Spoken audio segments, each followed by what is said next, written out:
చూడండి అబ్బాయిలు, ఈ రోజు మీరంతా ఇక్కడ ఉన్నారు అంటే మీరేదో తప్పు చేశారనో నేరం చేశారనో కాదు.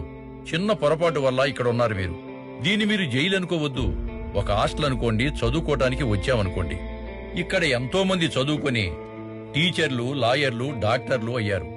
మీరు గనక బాగా చదువుకుంటే చదివించడానికి ప్రభుత్వం సిద్ధంగా ఉంది.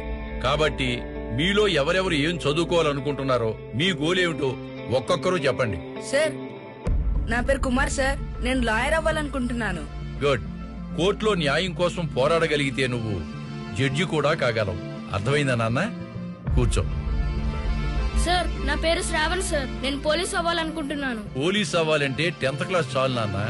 అదే డిగ్రీ పాస్ అయ్యి ఐపీఎస్ గాని ప్రిపేర్ కాగలిగితే నువ్వు ఎస్పీ కూడా కాగలవు. నీ పేరేంటి బాబు? నా పేరు సూర్య సార్.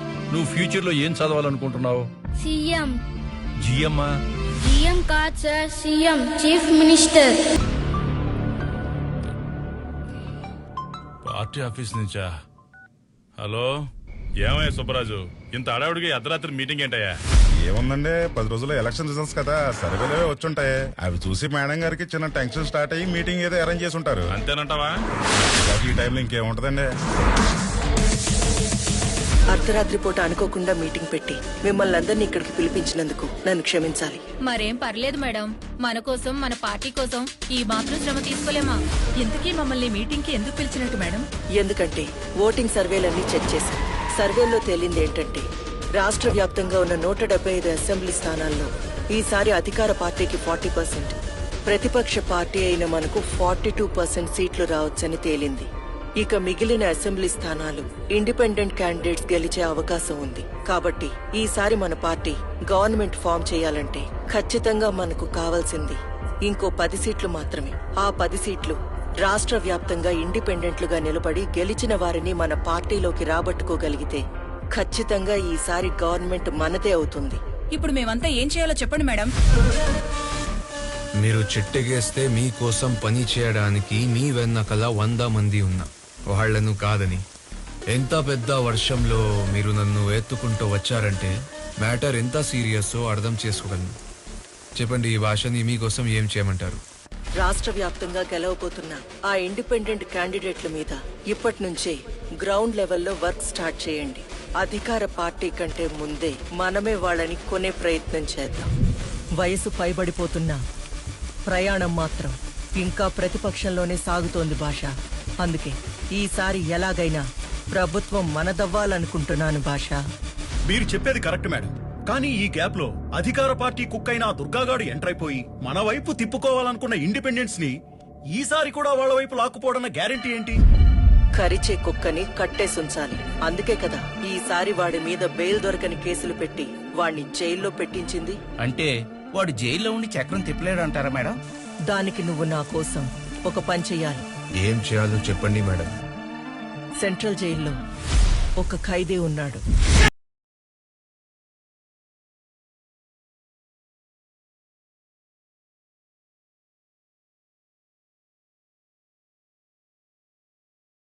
ఒక 10 మందిని జైలుకి పంపించి వాణ్ణి చంపేయండి. వాడి పేరు ఏంటి? దుర్గా.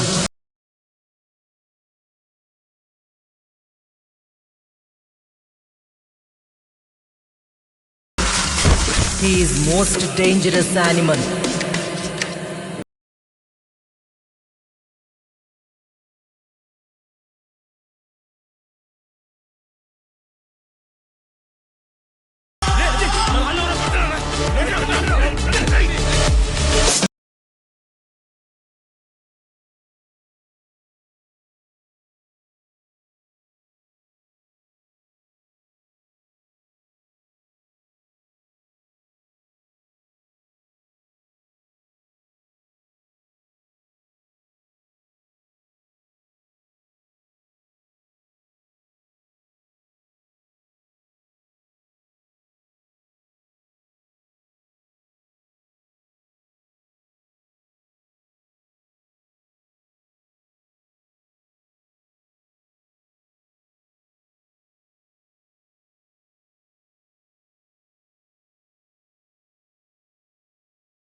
ఇక విషయం నాకు వదిలేండి మేడం, మే దేఖ్ లూంగా.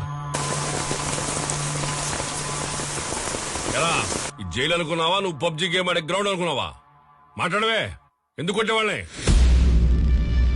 ఆ చూపే తగ్గించుకుంటే ఇక్కడ ఉన్న 4 రోజులు సేపు కొంటావు, లేదనుకో నా సంగతి తెలీదు, తీసుకెళ్లి తీహార్ జైల్లో పడదొబ్బుతా. రై చూస్తారేంట్రా, తీసుకెళ్లి చల్లపడి నా కొడుకుని. జైలర్ సాబ్. చెప్పు భాష, ఏంటి విషయం? మా కుర్రాలని ఓ 10 మందిని జైలుకి పంపిస్తున్నాను. ఈసారి ఎవరిని వేసేటేంటి? దుర్గాని. దుర్గా అంటే ఆ అధికార పార్టీ వాళ్ళ మనిషేగా? అవును సాబ్, వాడే. వాడిని వేసేయడానికి అపోజిషన్ వాళ్ళ దగ్గర ఎంత తీసుకున్నావేంటి? మరందులో మా వాటా సంగతి ఏంటి? ఎప్పటిలాగే మీ అకౌంట్ కి ట్రాన్స్ఫర్ అయిపోతుంది. స్టేట్ లో ఈసారి కూడా మన అధికారమే రాబోతుంది, కాబట్టి రేపు నా ఫామ్ హౌస్ లో మీ అందరికి పార్టీని అరేంజ్ చేశాం. హలో అయ్యా సీఎం గారు, సెంట్రల్ జైలు నుండి జైలర్ మసూద్ మాట్లాడుతున్నానయ్యా. మీకు ముఖ్యమైన విషయం ఒకటి చెబుదామని ఫోన్ చేశాను. ఏంటి విషయం చెప్పండి. జైల్లో ఉన్న మీ మనిషిని లేపేయడానికి అపోజిషన్ పార్టీ వాళ్ళు భాషకి సుపారీ ఇచ్చారయ్యా. ఇప్పుడు మీకు మీ వాడితో అవసరం లేదనుకుంటే వాళ్ళు లేపేసుకుంటారయ్యా. లేదు ఇంకా వాడితో మనకు అవసరం ఉంది అనుకుంటే జైల్లో మా ప్రాణాలను పెట్టిన కాపాడతామయ్యా. అదే ఆ విషయం. మీ వాడిని కాపాడమంటారా లేక వాళ్ళకే వదిలేయమంటారా? నాకు ఒక 10 నిమిషాలు టైం ఇవ్వండి. అలాగేనయ్యా, మీ కాలు కోసం వెయిట్ చేస్తుంటాను.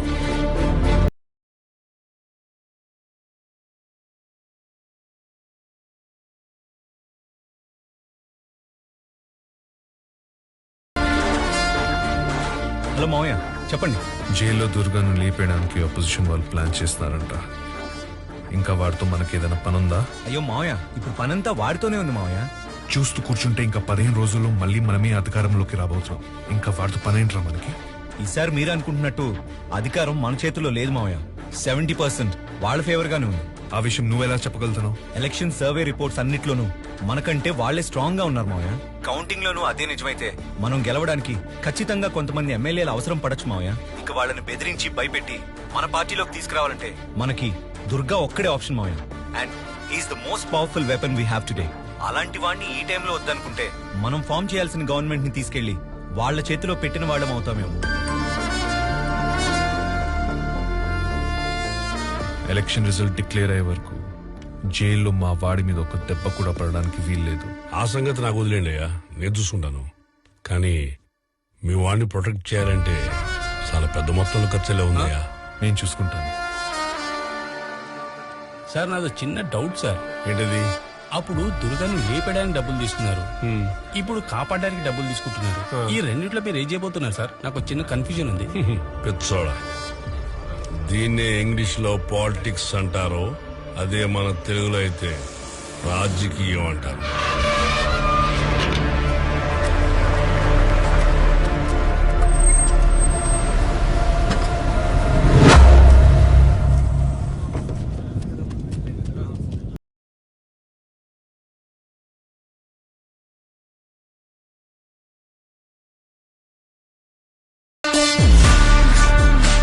వీళ్ళు మళ్ళీ జైలుకి వచ్చారంటే జైల్లో ఎవరితో పెద్ద తల లేవబోతుందిరా.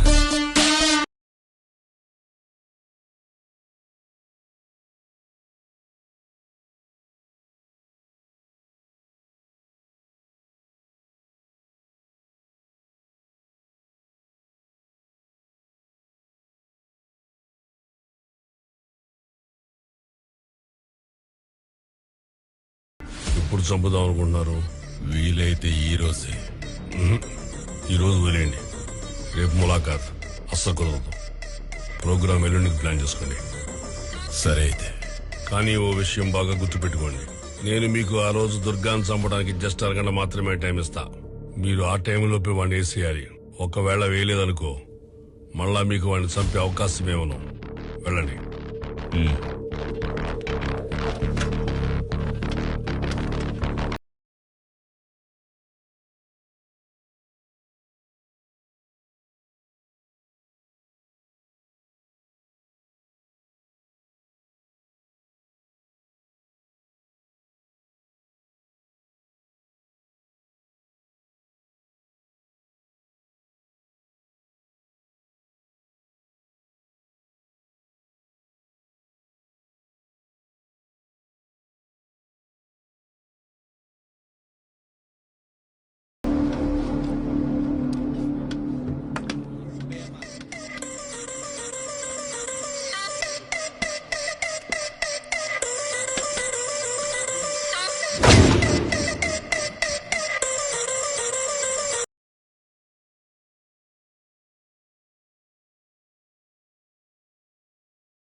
ఇందాక మా వాడిని ఏదో గురాయిని చూస్తున్నా ఏది ఇప్పుడు నన్ను బీజుడు గట్ల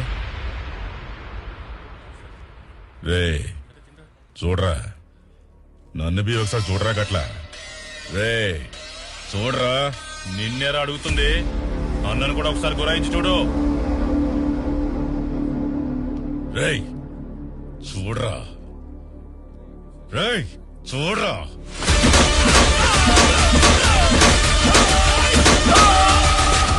నా సంగతి తెలీదు తీసుకెళ్లి తిహార్ జైలు పడదొబ్బుతా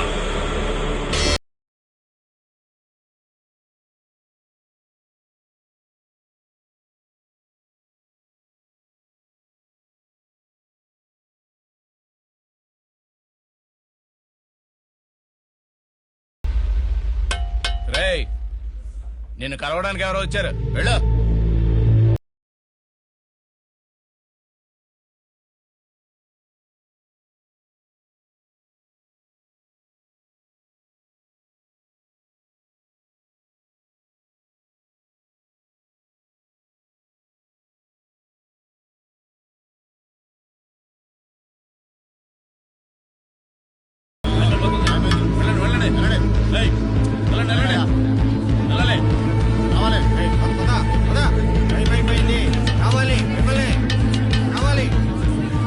సరేరా ఉంటా మరి టేక్ కేర్ రా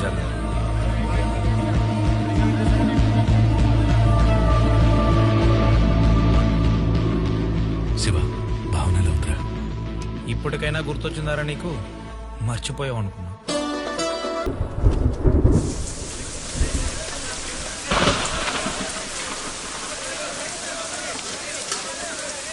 ఆ దుర్గగాడు వాషింగ్ ఏరియాలో ఉన్నాడు ఎక్కువ అడావిడి చేయకుండా లేపేయండి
రే భాష, నువ్వు ఇంకో 10 మందిని పంపించిన జైల్లో ఆ దుర్గా గారిని చంపలేవురా. ఏమైంది జైలర్ సాబ్? ఏమైందా? నువ్వు పంపించిన 10 మందిని ఇక్కడ ఒకడు తుక్కు మీద కొట్టుపడేశాడు. వాళ్ళలో ఒక్కడైనా ప్రాణాలతో ఉంటాడని నాకు నమ్మకం లేదు. ఇంకోసారి ఇలాంటి పిచ్చి పనులు ఏమైనా ఉంటే జైలు బయట చూసుకో. జైలు మాత్రం ప్లాన్ చేయకు. పెట్టే మనం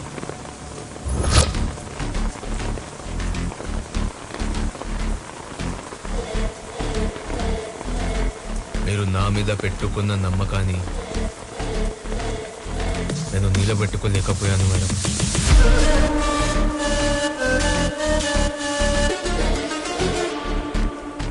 ఈ గన్తో నన్ను ఇక్కడే చంపేయండి, లేదా నాకు ఇంకొక అవకాశం ఇవ్వండి. ఈసారి నేనే జైలుకి వెళ్ళి ఆ దుర్గా గాడిని లేపేస్తా.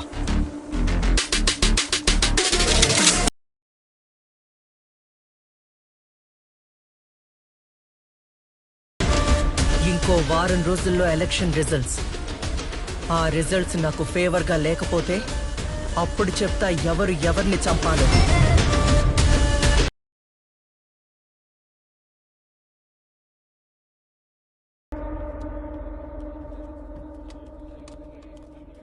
నా పేరు దుర్గా.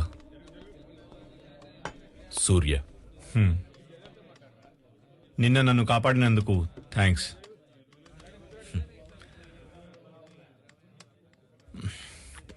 నీ గురించి విన్నాను. ఏదో మర్డర్ కేసులో జైలుకి వచ్చావంట కదా?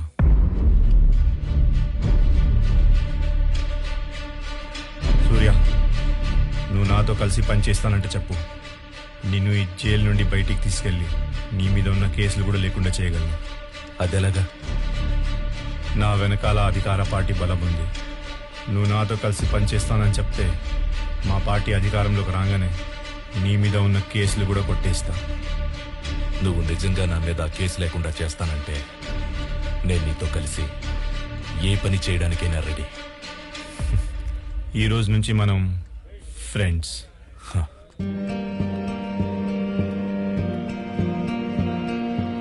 అవును, ఆ రోజు వాళ్ళు నిన్ను ఎందుకు చంపాలనుకున్నారు? ఆపోజిషన్ వాళ్ళు ఎప్పటి నుంచో నన్ను చంపడానికి ట్రై చేస్తున్నారు. ఈసారి వాళ్ళకి జైల్లో అవకాశం దొరికింది, అందుకే చంపడానికి వచ్చారు.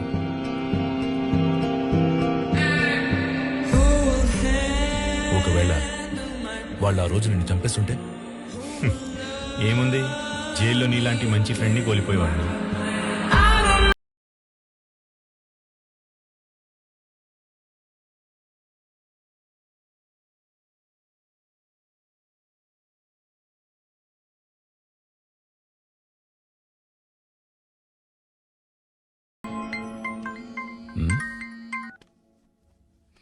హలో, నేను దుర్గాని మాట్లాడుతున్నాను. చెప్పు దుర్గా. ఇక్కడ జైల్లో నాకు ఒకటి పరిచయం అయ్యాడన్నా.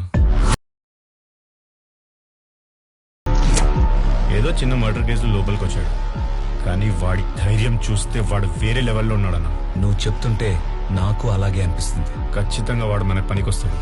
సరే, అయితే ఈసారి ఎలక్షన్ రిజల్ట్స్ మనకు ఫేవర్ గా లేకపోతే నువ్వు బయటకు రావాల్సి ఉంటుంది. సరే అన్న. అప్పుడు నేను మావయ్యతో మాట్లాడి నీతో పాటు వాణ్ణి కూడా బయటికి తీసుకొచ్చి ప్లాన్ చేస్తాను.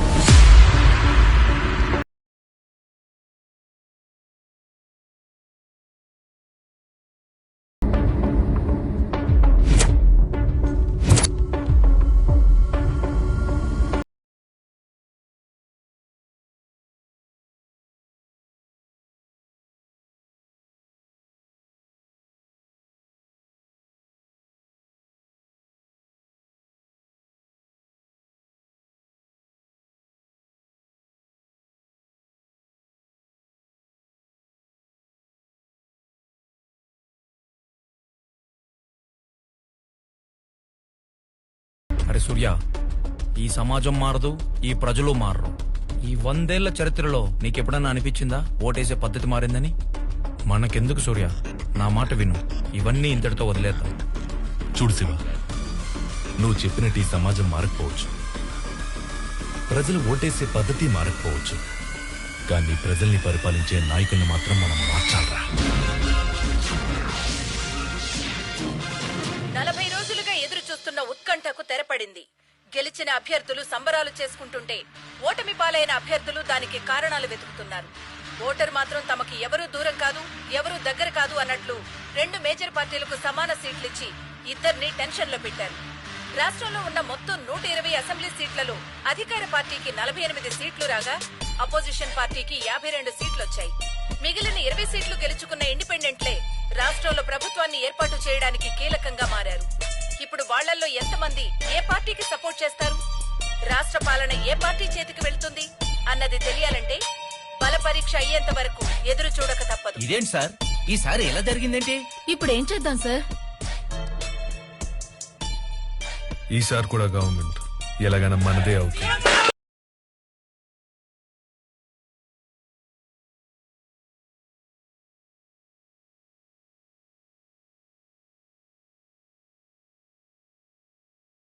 మేడం, ఈసారి అధికార పార్టీ కన్నా మీ పార్టీ లీడ్ లో ఉంది. దీని మీద మీ అభిప్రాయం ఏంటి? జనానికి ఇప్పటికి మా మీద నమ్మకం కలిగింది. అందుకే ఈసారి మా పార్టీ లీడ్ లో ఉంది.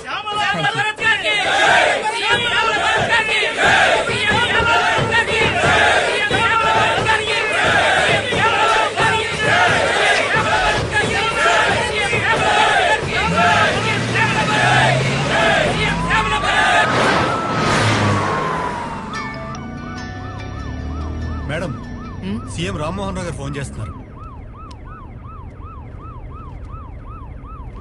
చెప్పండి ఎక్స్ సీఎం రామ్మోహన్ రావు గారు, ఎలా అనిపించాయి మీకు ఈసారి ఎన్నికల ఫలితాలు? ఏదో ఈసారి 4 సీట్లు ఎక్కువ వచ్చినంత మాత్రాన మీరు గెలిచేశారనుకోకండి. మిస్ శ్యామలా భరత్ గారు, మీరు అధికారంలోకి రావాలంటే మీ పార్టీకి ఇంకో 10 మంది ఎమ్మెల్యేలు కావాలి.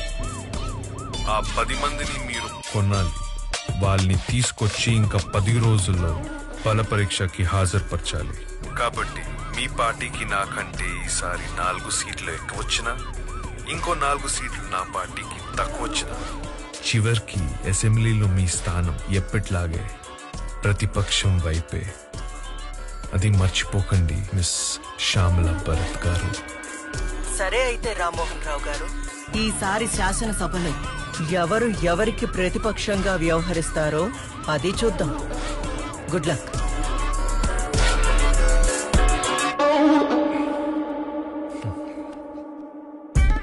మనం లీడ్ లో ఉన్నామని తెలిసి కూడా ఆ రామ్మోహన్ రావు మనం గెలవలేవని అంత స్ట్రాంగ్ గా చెప్తున్నాడంటే మన వెనకాల ఏదో పెద్ద ప్లాన్ చేస్తున్నాడని అర్థమవుతుంది.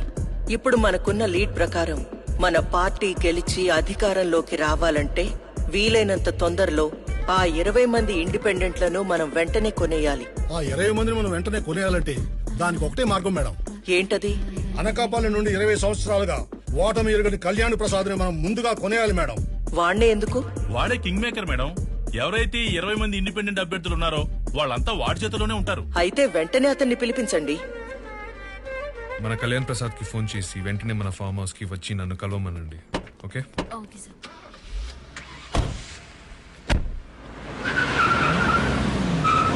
అందరూ వచ్చేసినట్టున్నారు. నీ వల్లే లేటు. ఆగు ఆగు.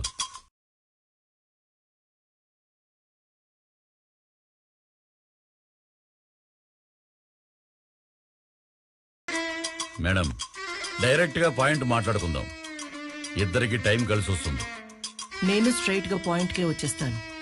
మీ 20 మంది ఎమ్మెల్యేలు మా పార్టీకి మద్దతు ఇవ్వాలి. దానికి మీకు ఒక్కో ఎమ్మెల్యేకి ఎంత కావాలో చెప్పండి. ఒక్కొక్క ఎమ్మెల్యే వాళ్ళ నియోజకవర్గంలో గెలవడానికి సుమారు 50 కోట్లు ఖర్చు పెట్టారు. ఒక్కొక్క ఎమ్మెల్యేకి 100 కోట్లు ఇవ్వండి. ఏంటి? ఒక్కో ఎమ్మెల్యేకి 100 కోట్ల? అంటే ఈ లెక్కన 20 మందికి కలిపి 2000 కోట్లన్నమాట. అవును మేడం. అంతెందుకు? మార్కెట్లో రేట్లు బాగా పెరిగిపోయాయి మేడం. ఒకప్పుడు వంట నూనె లీటర్ 90 రూపాయలు ఉండేది. ఇప్పుడు 230 రూపాయలు అయింది. అయినా జనాలు కొనట్లేదా? పైగా జనం గురించి మనం ఏమైనా ఆలోచిస్తున్నావా? లేదు కదా. అందుకే వస్తువుల రేట్లు పెరిగినట్లు ఓటర్ కూడా తన ఓటు రేట్ను పెంచేశాడు మేడం. ఒకప్పుడు 1000 రూపాయలు ఉండే ఓటు ఇప్పుడు 5000 రూపాయలు అయింది. ఇక్కడెవరో క్యాండిడేట్ ను చూసి ఓటేయరు మేడం. వాళ్ళు ఇచ్చే క్యాష్ తీసుకునే ఓటేస్తారు. అయితే ఇప్పుడు మీ ఎమ్మెల్యేలు ఆ పార్టీకి మద్దతు ఇవ్వాలంటే మీకు 2000 కోట్లు ఇవ్వాలి, అంతే కదా? 2000 కోట్లు కాదు మేడం. మరి 2500 కోట్లు. ఏంటి? 2500 కోట్ల? ఎస్. ఆ 500 కోట్లు దేనికి? అది నా కమిషన్ మేడం. 500 కోట్లు మీ కమిషనా? అవును మేడం. నేనేమి మీ చేతిలో ఆకు ఒక్క పెట్టి తాంబూలం ఇవ్వట్లేదు. ఈ స్టేట్ ని 5 ఏళ్లు రూల్ చేసే అధికారం మీకు ఇస్తున్నాను. అలాంటప్పుడు ఒక చిన్న 500 కోట్లు కమిషన్ తీసుకోవడంలో పెద్ద తప్పేం లేదు మేడం.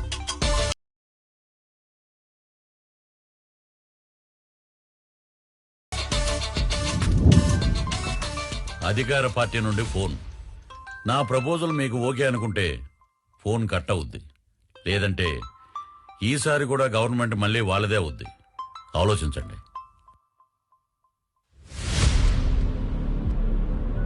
సార్, కళ్యాణ్ ప్రసాద్ మన కాల్ కట్ చేస్తున్నాడు సార్. మళ్ళీ ట్రై చేయి. Okay sir.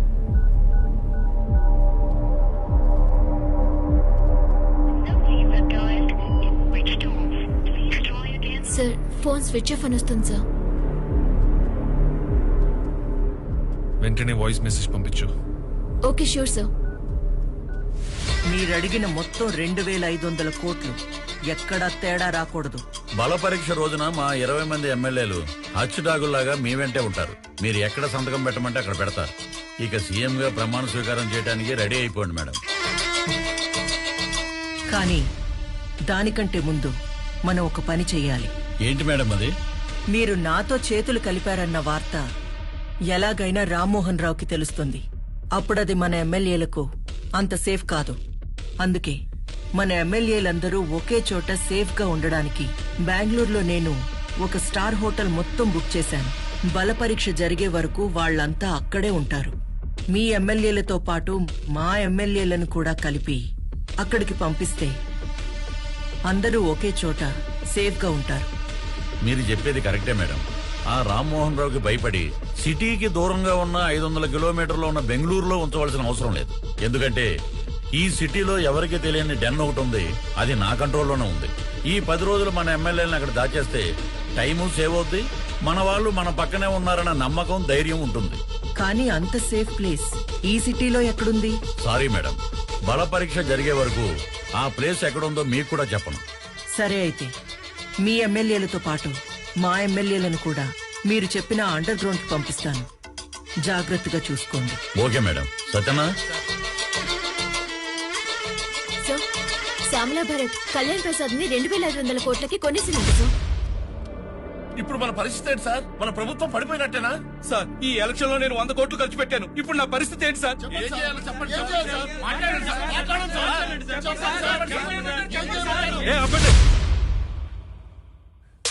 మీరెవరూ కంగారు పడాల్సిన పని లేదు. బల పరీక్షకి ఇంకా టైం ఉంది. నాకు బాగా తెలుసు ఏం చేయాలో. మీరు చెప్పింది నాకు అర్థమైంది. ఇప్పుడు నన్ను ఏం చేయమంటారో చెప్పండి. అన్అఫీషియల్ గా జైలు నుండి ఆ దుర్గా వెంటనే బయటికి రావాలి. ఎంత డబ్బు ఖర్చు అయినా సరే వెంటనే ఆ జైలర్తో మాట్లాడి ఆ పని చూడు. సరే మావయ్య, నాదో రిక్వెస్ట్. ఏంటది? దుర్గాతో పాటు ఇంకొకరిని కూడా జైలు నుండి బయటికి తీసుకురావాలి మావయ్య. ఎవడో వాడు? వాడి పేరు సూర్య. వాడి గట్స్, వాడి ధైర్యం అసలు వేరే లెవెల్ అంట. కావచ్చు, కానీ ఎవడో తెలియని ఒక కొత్త వ్యక్తి మీద అంత నమ్మకం ఎలా పెట్టుకోమంటావు? అసలే ఇది ఒక స్టేట్ గవర్నమెంట్ కి సంబంధించిన ఇష్యూ. ఏదైనా తేడా జరిగితే నా పొలిటికల్ కెరియర్ మొత్తం నాశనం అయిపోతుంది. నన్ను నమ్మండి మామ, మన గవర్నమెంట్ పడిపోకుండా ఉండాలంటే ఈ ఆపరేషన్ లో దుర్గా కన్నా వాడే యాక్టివ్ గా పనిచేయగలడు. సరే, అయితే వాడి గురించి అంతలా చెప్తున్నావు కాబట్టి పని అయిపోయిన వెంటనే వీళ్ళిద్దరూ జైల్లో ఉండాలి. నాకు కూడా వాడిని ఒకసారి కలవాలనిపిస్తుంది.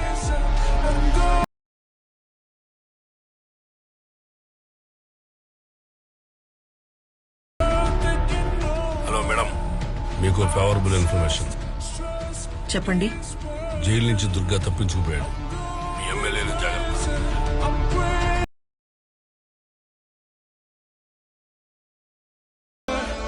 వీళ్ళని ఇప్పుడే వదిలేసి వాళ్ళకి అప్పుడే ఇన్ఫర్మేషన్ ఇచ్చేశారేంటి సార్? వాళ్ళు కొట్టుకు వస్తేనే కదరా మధ్యలో మనలాంటి వాళ్ళు సేఫ్గా ఉండేది.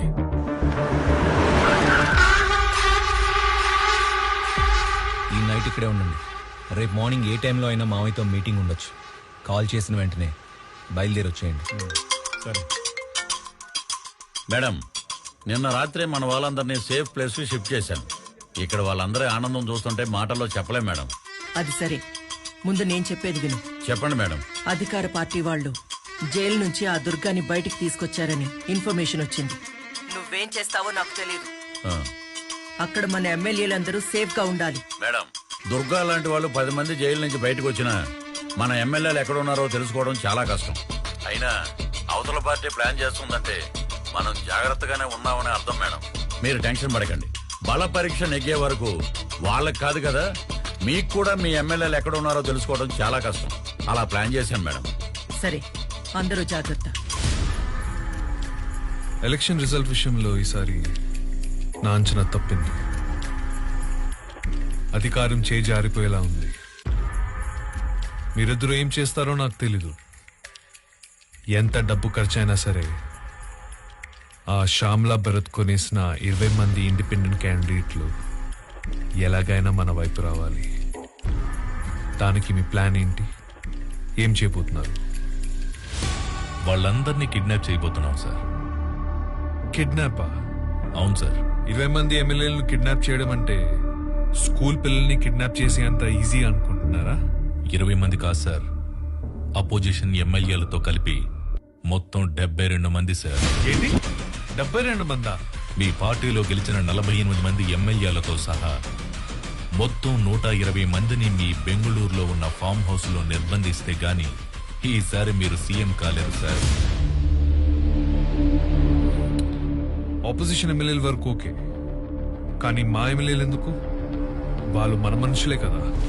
వాళ్ళు రాజకీయ నాయకులు సార్, మనుషులు కాదు. అధికారం ఎటువైపు ఉంటే అటువైపే వెళ్ళిపోతారు. ఇక్కడ గెలవడం కన్నా అధికారమే ముఖ్యం సార్. ఇప్పుడున్న సిచ్యువేషన్లో మన ఎమ్మెల్యేలను కూడా మనమే కాపాడుకోవాలి సార్. అందుకే వాళ్లతో పాటు మన ఎమ్మెల్యేలను కూడా నిర్బంధించాల్సిన అవసరం ఉంది సార్. మీ ప్లాన్ అంతా వింటూ ఉంటే బానే అనిపిస్తుంది, కానీ ఆపోజిషన్ వాళ్ళ ఎమ్మెల్యేలను ఎలా కిడ్నాప్ చేస్తారు? అది సాధ్యమేనా?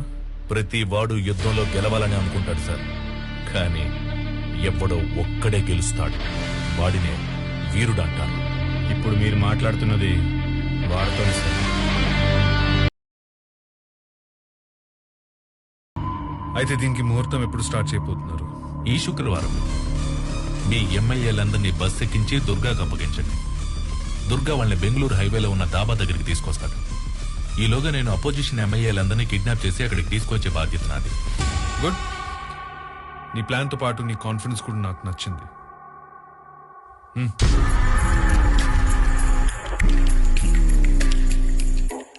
ఈ బ్యాగ్ లో 2 crores ఉన్నాయి. ఇది జస్ట్ అడ్వాన్స్ మాత్రమే.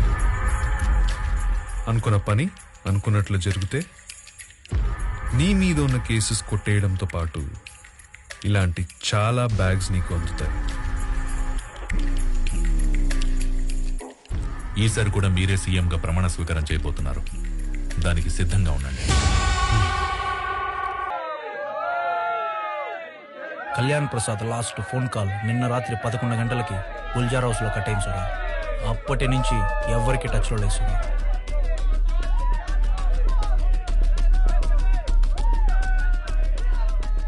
అయితే వాడు ఖచ్చితంగా గుల్జార్ హౌస్ లోనే ఉన్నాడు. ఎవరు? మేడం, మీకు బ్యాడ్ న్యూస్. గుల్జార్ హౌస్ లో ఉన్న మీ ఎమ్మెల్యేలందరినీ అధికార పార్టీ వాళ్ళు కిడ్నాప్ చేయడానికి ప్లాన్ చేస్తున్నారు. మీరు వెంటనే వాళ్ళని అక్కడి నుండి షిఫ్ట్ చేయించండి, లేదంటే సీఎం కాలేరు. ఇంతకీ నువ్వెవరు? మీ శ్రేయోభిలాషి.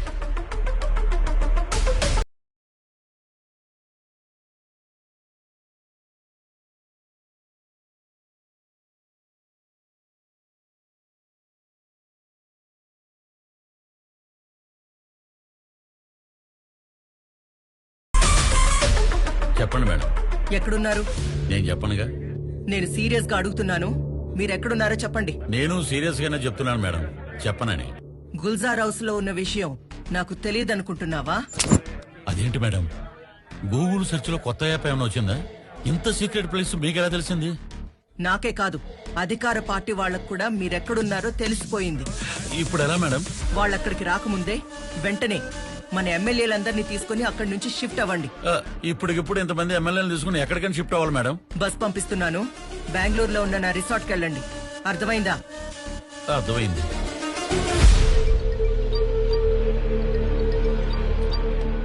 మేడం భాషా, నువ్వు పనిచేయాల్సిన టైం వచ్చింది. చెప్పండి మేడం. మన ఎమ్మెల్యేలందరినీ అర్జెంటుగా ఒక బస్సులో బెంగళూరుకి షిఫ్ట్ చేయబోతున్నాం. మన బస్ సేఫ్ గా బెంగళూరు వెళ్లే వరకు నువ్వు ఆ బస్ ని ఫాలో అవ్వాలి. సరే మేడం.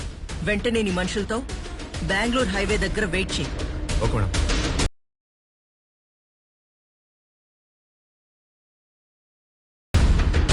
హలో మేడం, నేను ట్రావెల్ బస్ డ్రైవర్ని మాట్లాడుతున్నాను మేడం.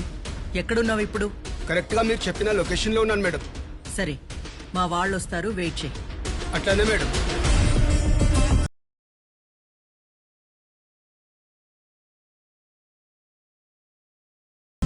చెప్పండి మేడం. బస్ వచ్చింది, వెంటనే అక్కడి నుంచి బయలుదేరిపోండి. అలాగే మేడం. బస్సు వచ్చిందంట, బయలుదేరండి బయలుదేరండి, కమాండ్.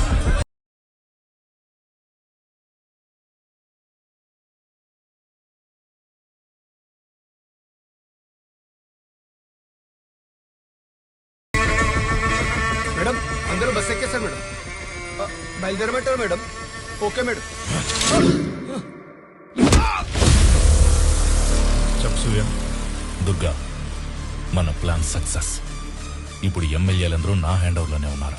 అయితే నువ్వు హైవే ఢాబా దగ్గర వెయిట్ చేయి, నేను కూడా బయలుదేరుతున్నాను. ఓకే. ఏంట్రా ఇంకా చెప్పండి మేడం. బస్ బయలుదేరింది. ఇంకా సేపట్లో బెంగళూరు హైవే మీదకి వస్తుంది. ఎవరైనా మన బస్ ని ఫాలో చేస్తున్నారని నీకు అనిపిస్తే వాళ్ళని అక్కడే లేపేయండి.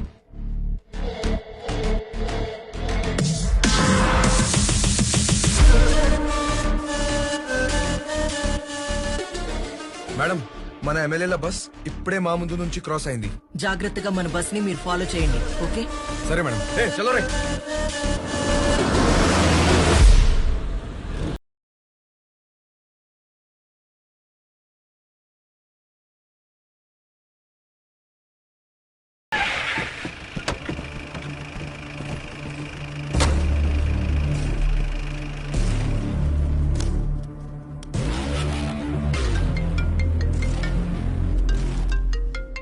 చెప్పు భాష.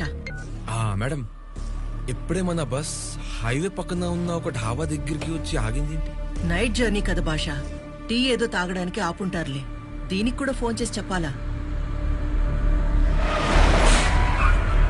మేడం మేడం, మళ్ళీ ఏమైంది భాష? మన బస్ వెనకాల ఇంకో బస్ కూడా వచ్చి ఆగింది మేడం. ఇంకో బస్? అవును మేడం, చూస్తుంటే అధికార పార్టీ ఎమ్మెల్యేల బస్ లా ఉంది.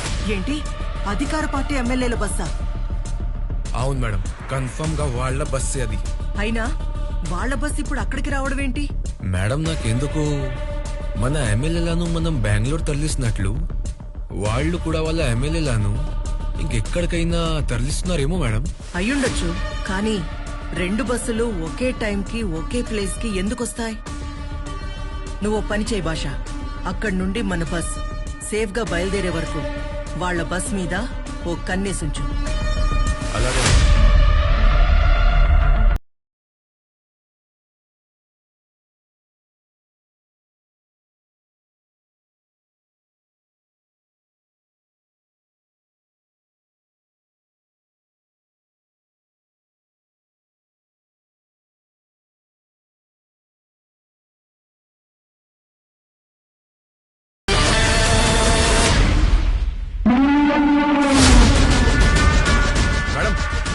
మన బస్ డ్రైవర్ అధికార పార్టీ బస్ డ్రైవర్ దుర్గాని కొట్టి వాళ్ళ బస్ ని కూడా మన వాళ్ళే డ్రైవ్ చేసుకుంటూ వెళ్ళిపోతున్నాడు మేడం. వాట్? వాళ్ళ బస్ ని మన డ్రైవర్లు తీసుకెళ్ళడం ఏంటి? అదే నాకు అర్థం కావట్లేదు మేడం. సరే, నేను మన డ్రైవర్ కి ఫోన్ చేసి కనుక్కుంటాను. ముందు నువ్వు మన బస్ ని ఫాలో చేయి.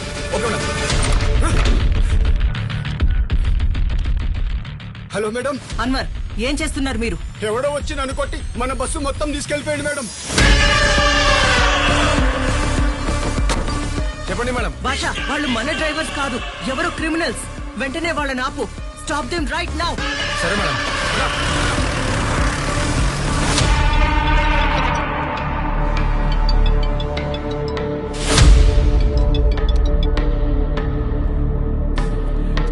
చెప్పండి శ్యామల భరత్ గారు, ఈ టైంలో కాల్ చేశారేంటి?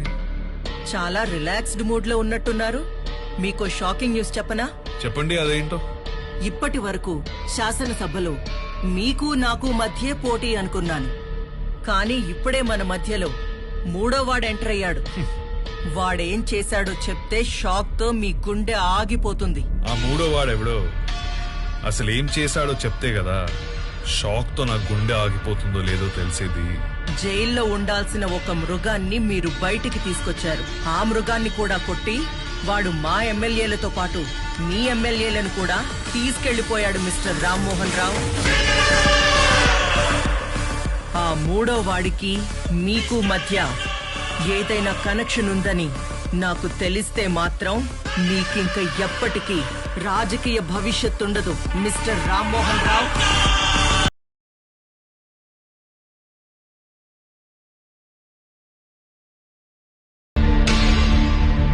ఏమైంది మావయ్య? ఆ దుర్గా గారికి కాల్ చేయి.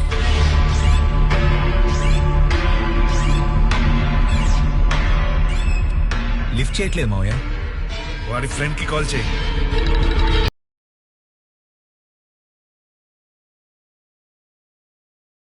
నా పొలిటికల్ కెరీర్ లో ఇదే ఫస్ట్ టైం ఒకరిని నమ్మి నేను మోసపోవడం. అసలు ఎవడ్రా నువ్వు? చెప్పాను కదా, ప్రతి వాడు యుద్ధంలో గెలవాలని చూస్తాడు, కానీ ఎవడో ఒక్కడే గెలుస్తాడు. వాణ్ణి వీరుడంటారు. ఇప్పుడు ఆ యుద్ధం మొదలైంది. వీరుడెవరు, ఆ యుద్ధం ఎందుకు చేస్తున్నాడనేది ముందు ముందు మీకే అర్థమవుతుంది. అప్పటి వరకు వెయిట్ అండ్ సీ.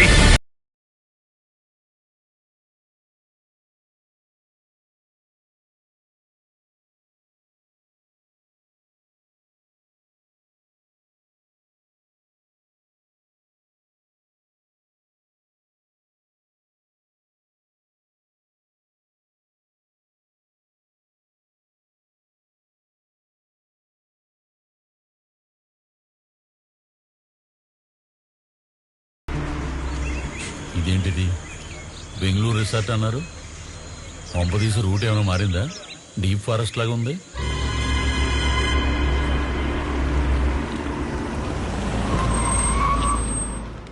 సార్, నిన్ను నమ్మి ఒక పని అప్పగించినందుకు నన్ను నేను చెప్పుతూ కొట్టుకోవడంలో తప్పేం లేదు. ఇంకోసారి నీ ముఖం నాకు చూపించుకో. ఎవడో తెలియని ఒక అనామకుని తీసుకొచ్చి నా నెత్తి మీద పెట్టాగా. ఇప్పుడు చూడు వాళ్ళేం చేశాడో. సారీ మావయ్య. ఏడ్చావు. ఆ డీజీపీకి ఫోన్ చేసి ఫామ్ హౌస్ కి రమ్మను. మీరందరేంద్రా ఒకేసారి గుంపుగా మా పార్టీలో చంపారు. నీటిలో మా పార్టీ ఉండగా మీ పార్టీలో రావాలని కర్మేంట్రా? నీటిలో మేమున్నాం కాబట్టి మీరందరూ మా పార్టీలోకి వచ్చారు. చూసుకోండి. అసలు లీడే కాదు, రేపు గెలిచేది కూడా మా పార్టీయే. ఆగండి. ఏంటి గొంతులు లేస్తున్నాయి? దెప్ప పగిలిపోద్దంతే. మమ్మల్ని ఏమన్నా అంటే అన్నాను కానీ మా పార్టీని మాత్రం ఏమన్నా అంటే బాగోదు. ముందుగా నీ పార్టీ గౌరవం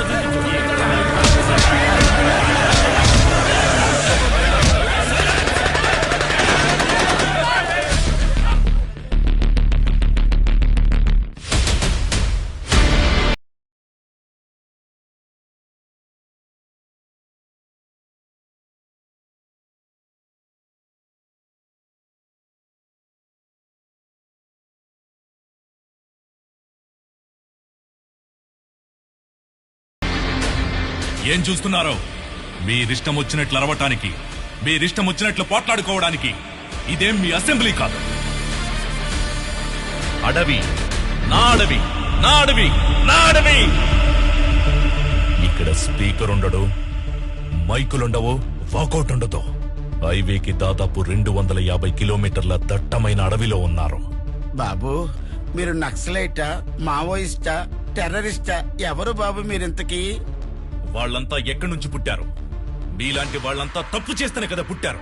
బాబు, నువ్వు చెప్పింది నేను నమ్ముతాను, కానీ నేను షుగర్ పేషెంట్ ని. టైంకు తిని మందులు వేసుకోకపోతే నా నరాలు బాడీ షివరింగ్ అవుతాయి బాబు. నువ్వు హెల్త్ మినిస్టర్ కదా? అవును బాబు. నీకు పెద్ద పెద్ద హాస్పిటల్స్ ఉన్నాయి, అయినా నీకే హెల్త్ బాగుండదు. ఇంకా నువ్వు పబ్లిక్ ఏం చేస్తావు? బాబు, మీరు ఇప్పుడు ఏం మాట్లాడడం మేము వినే పొజిషన్లో లేం బాబు. ముందు తినడానికి ఏమైనా పెట్టి మాట్లాడండి.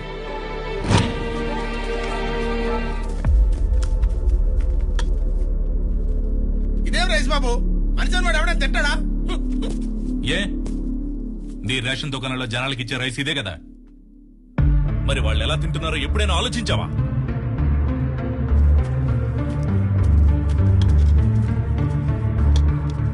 చాలు బాబు చాలు. అన్నం ఎంత తినాలో అంతే తినాలి, ఎక్కువ తినకూడదు. మరి ఆస్తులు ఎందుకు బోల్డెన్ సంపాదించావు? చాలని సరిపెట్టుకోవచ్చుగా. అది మాత్రం చేయరు. ఇదిగో అబ్బాయి, నీ మాటలు చేష్టలు ఎక్స్ట్రాడినరీగా ఉన్నాయి. కాకపోతే కొరత ఏంటంటే ఆ ముఖం కూడా చూపించావనుకో ఓలోడు తిరిగిపోద్ది. నన్ను చూస్తే తట్టుకోలేవు. అబ్బో, నీది నరసింహం అవుతారు మరి. అయితే చూడు. అయితే చూపించు.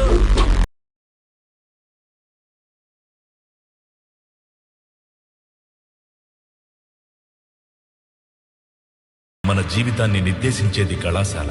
మన భవిష్యత్తుని తీర్చిదిద్దేది కళాశాల. మన దేశ భవిష్యత్తు యువతరం చేతుల్లోనే ఉంది అని స్వామి వివేకానంద అన్నారు. కానీ యువతరమైన మనం ఏం చేస్తున్నాం? దేశ భవిష్యత్తు గురించి నాకెందుకని, నా భవిష్యత్తు బాగుంటే చాలని స్వార్థంతో బతికేస్తున్నాం. అంటే మేము చదువుకోవడం ఉద్యోగం చేయడం స్వార్థం అంటారా? ప్రాబ్లం చదువుకోవడం గురించో జాబ్ చేయడం గురించో కాదమ్మా. మరి దేశ భవిష్యత్తు గురించి ఆలోచించకపోవడమే ప్రాబ్లం. అందుకే కదా 5 ఏళ్లకోసారి ఓటేసి మరీ నాయకుల్ని గెలిపించుకుంటున్నాం. అదంతా వాళ్ళు చూసుకుంటారు. అదే మీరు చేసిన తప్పు. ఓట్లేస్తున్నారు, వదిలేస్తున్నారు. ఒక స్టూడెంట్ గా నిర్ణయాలు తీసుకునే అధికారం మీకు లేకపోవచ్చు, కానీ మెరుగైన సమాజం నిర్మించగలిగే సామర్థ్యం మీకుంది. వాళ్ళని నిలదీసి అడిగే హక్కు కూడా మీకుంది. అది ఎప్పుడైతే చేస్తారో మన దేశ భవిష్యత్తు యువతరం చేతుల్లోనే ఉందని చెప్పిన స్వామి వివేకానంద మాటలు నిజమవుతాయి. వలలు కొనుక్కోవడానికి డబ్బులిస్తాం, పడవల కోసం లోన్లు ఇస్తాం. ఇవి మీ ఎమ్మెల్యే ఎలక్షన్ల ముందు ఇచ్చిన హామీలు. కానీ ఇప్పుడు అధికారంలోకి వచ్చి 4 ఏళ్లైనా కూడా ఒక్క హామీ కూడా నెరవేర్చలేదు. దీన్ని ఇంకెంతకాలం సహిస్తారు? ఇంకెన్నాళ్లు భరిస్తారు? మీ ఎమ్మెల్యేని నిలదీయండి, ప్రశ్నించండి.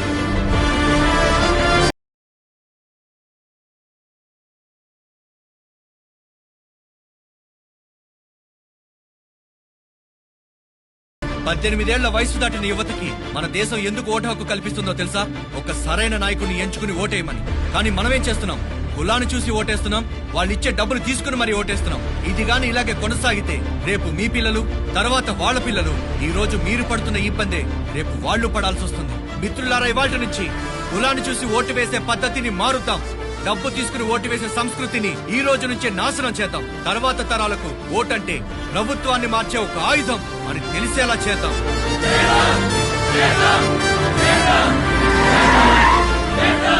ఎవరయ్యా వీళ్ళు? Student sir. ఇలా జనాల్లో తిరుగుతూ మెరుగైన సమాజం కోసం ప్రసంగాలు ఇస్తుంటారు సార్. ఈ మధ్య ఇది ఫ్యాషన్ అయిపోయింది సార్. సరే సరే, వాళ్ళ ప్రసంగాల వల్ల మన ఇమేజ్ డ్యామేజ్ అవ్వకుండా చూడు. సార్, అవి మనం డబ్బించుకున్న ఓట్లు సార్. వాళ్ళతో పెద్ద ప్రాబ్లం కదా సార్. మన వాళ్ళందరికీ చెప్పి వీళ్ళ మీద ఒక కన్నేసి ఉంచమను. Okay sir. ఢిల్లీ నుంచి రాగానే వీళ్ళ సంగతి మనం చూద్దాం. ఏం చెప్పమంటారు బాబు, ఈ ఊరు సమస్యలని ఎక్కడ అక్కడే ఉన్నాయి.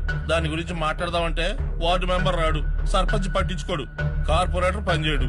ఇక ఎమ్మెల్యే విషయానికి వస్తే ఓటేసి గెలిపించి 4 సంవత్సరాలైంది. ఈ 4 సంవత్సరాల్లో ఆయన ఇంటి చుట్టూ, ఆయన ఆఫీస్ చుట్టూ తిరగడం తప్ప ఆయన మొహం చూస్తే ఒట్టు బాబు.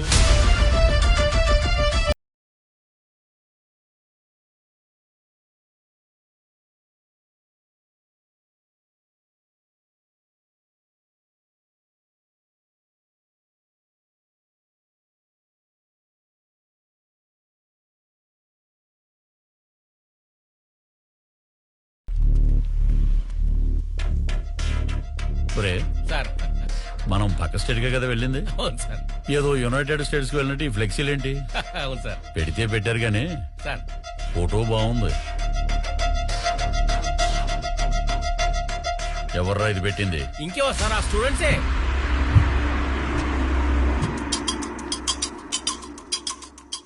ఖచ్చితంగా ఈ పోస్టర్ చూసి ఎమ్మెల్యే రియాక్ట్ అవుతాడు. రియాక్ట్ అవుతాడు, బట్ ఎలా రియాక్ట్ అవుతాడో తెలియటం లేదు. ఎలా రియాక్ట్ అయినా, ఎంతటి సమస్య ఎదురైనా మనం అందరం ఎదుర్కోవడానికి రెడీగా ఉండాలి. మీరు అనుకున్నంత ఉండదు. బాగా మర్యాద తెలిసిన వాళ్ళ ఉన్నారు, చదువుకున్నారు కదా, ఉద్యోగాలు చేసుకోవచ్చు కదా. ఇలా పేస్ట్ రాసి పోస్టర్లు అందించే పెంట పని, పాకి పని మీకెందుకు? ఈ పాలిటిక్స్ గోళ మీకెందుకయ్యా? అది మీకు అర్థం కాదు. నమ్మలేనంత నమ్మకాన్ని ఇవ్వాలి, వెలకట్టలేనంత 1,00,000 హామీలు ఇవ్వాలి. అవసరమైతే అంటే ఓటర్లు మీ కాళ్ళ మీద పడి మొక్కాలా? అరే, చాలా కరెక్ట్ గా చెప్పావు తమ్ముడు. మీ దృష్టిలో ఓటర్లని కాళ్ళు అనుకుంటారు, కానీ మేము ఓటును కాళ్ళు అనుకుంటాం. అదే మీకు మాకు ఉన్న తేడా. ఓటేసే రోజునే వాడు రాజు, ఆ తర్వాత 5 సంవత్సరాలు మేమే రాజు, మేమే మంత్రి. అంటే మిమ్మల్ని ప్రశ్నించే వాళ్ళే లేరంటారు. నువ్వు చెప్పు. డబ్బులు తీసుకుని ఓటు అమ్ముకున్న ఓటర్కి ప్రశ్నించే అధికారం ఎక్కడుంది? ఇప్పుడు జరిగేవన్నీ ఎలక్షన్స్ కావు, కలెక్షన్స్. మేము ఓట్లు కలెక్ట్ చేసుకుంటాం, వాళ్ళు డబ్బులు కలెక్ట్ చేసుకుంటారు. ఒక్కొక్క ఓటుకి 5,000. 1,50,000 ఓట్లు అంటే 75 కోట్లు. దానికి తోడు మందు బిర్యానీ, గానా భజానా, పోస్టర్లు, పబ్లిసిటీ, ఇవి గాక మా నాయకులకు ఇచ్చే గిఫ్ట్లు. అబ్బో, సుమారు 150 నుంచి 200 కోట్లు ఖర్చు అవుతుంది. ఈ 200 కోట్లకి వడ్డీతో కలిపి 1000 కోట్లు రాబట్టుకోవాలి. దీనికే 5 సంవత్సరాలు సరిపోవట్లేదు మాకు. ఇక ప్రజాసేవ చేయడానికి టైం ఎక్కడం తమ్ముడు. అయినా ఓటు అమ్ముకున్నోడికి మేమెందుకు సేవ చేయాలి? వాడికి ప్రశ్నించే అధికారం లేదు. ఎందుకంటే వాడు ఓటుని అమ్ముకున్నాడు కాబట్టి. మీ అందరికీ చివరిసారిగా చెప్తున్నాను, స్ట్రీట్ రౌడీగా మొదలైన నా జీవితం స్టేట్ మినిస్టర్ అయ్యాను. మళ్ళీ నన్ను స్ట్రీట్ రౌడీని చేయకండి. ఎలక్షన్స్ దగ్గర పడుతున్నాయి. పోయినసారి ఓటుకి 5,000 అడిగారు, ఈసారి ఓటుకి 10,000 అడుగుతారు. నేను దానికి రెడీ అవ్వాలి. ఇక్కడ ఓటుకే కాదు, సీటుకు కూడా డబ్బులు ఇవ్వాలి. పార్టీ హైకమాండ్ నన్ను పట్టించుకోకపోతే నేను చాలా ఇబ్బందులు పడతాను తమ్ముడు. నా దారికి అడ్డు రాకండి. కాదని ఎవరైనా అడ్డొస్తే మీ అందరి డేట్ ఆఫ్ బర్త్లు వేరే వేరే అయి ఉంటాయి, కానీ డేట్ ఆఫ్ డెత్ మటుకు ఒకటే. గుర్తుపెట్టుకోండి. వస్తాను తమ్ముడు. బంగారం బంగారం అంతా మంచిగా జరిగిందే. టీ ఎస్టేట్ కి అడ్వాన్స్ ఇచ్చేసాం. వచ్చే నెల ఎలక్షన్, ఆ తర్వాత రిజిస్ట్రేషన్. ఊటీ టీ ఎస్టేట్ కి నువ్వే ఓనర్వి. నీ బొంద చూడు. మీ దృష్టిలో ఓటర్లని కాళ్ళు అనుకుంటారు, కానీ మేము ఓటుని కాళ్ళు అనుకుంటాం. ఓటేసే రోజునే వాడు రాజు. ఆ తర్వాత 5 సంవత్సరాలు మేమే రాజు, మేమే మంత్రి.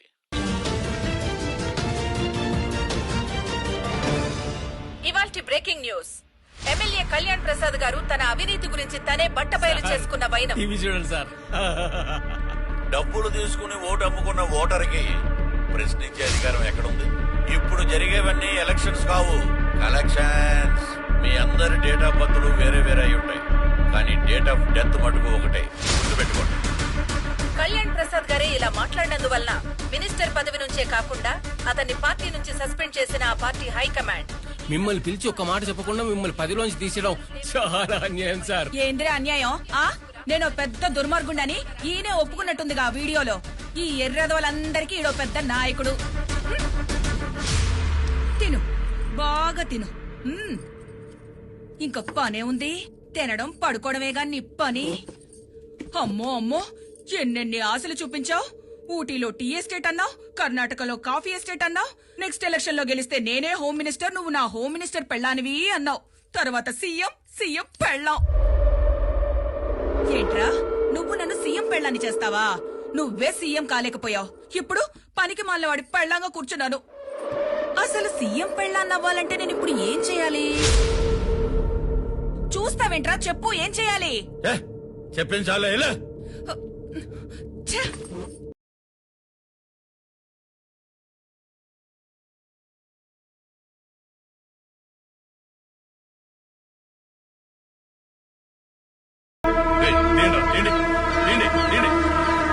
క్షమించండి సార్, మా వాళ్ళకి చేపల పట్టడం నేర్పిస్తున్నాం. పొరపాటు మీ మీద పడింది. మీరు బయలుదేరండి.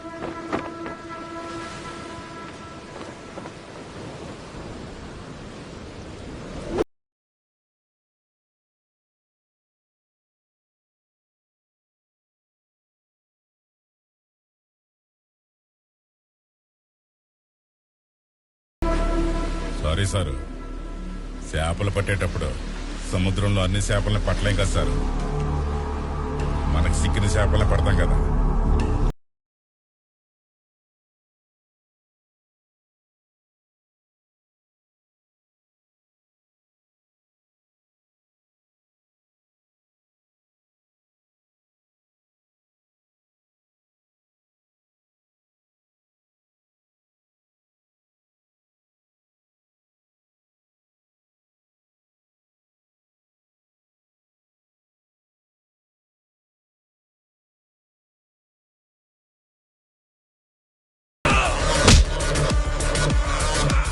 చెప్పండిరా, మిమ్మల్ని పంపించింది ఎవరా? చెప్పు.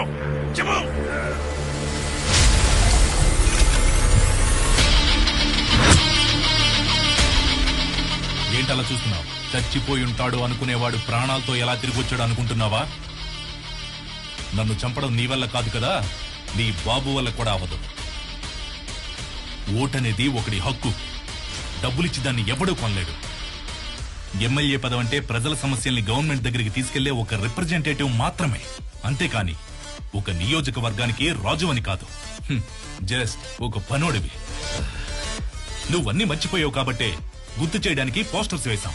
బట్ నీకది అర్థం కాలేదు. ఇప్పటి వరకు నిన్ను మార్చాలనుకున్నానే గాని ఈ నియోజకవర్గ ఎమ్మెల్యేని మార్చాలనుకోలేదు. ఇప్పుడు మారుస్తా. వచ్చే ఎలక్షన్ లో పోటీకి రెడీగా ఉండు. జరగబోయేది కలెక్షన్స్ కాదు, ఎలక్షన్స్.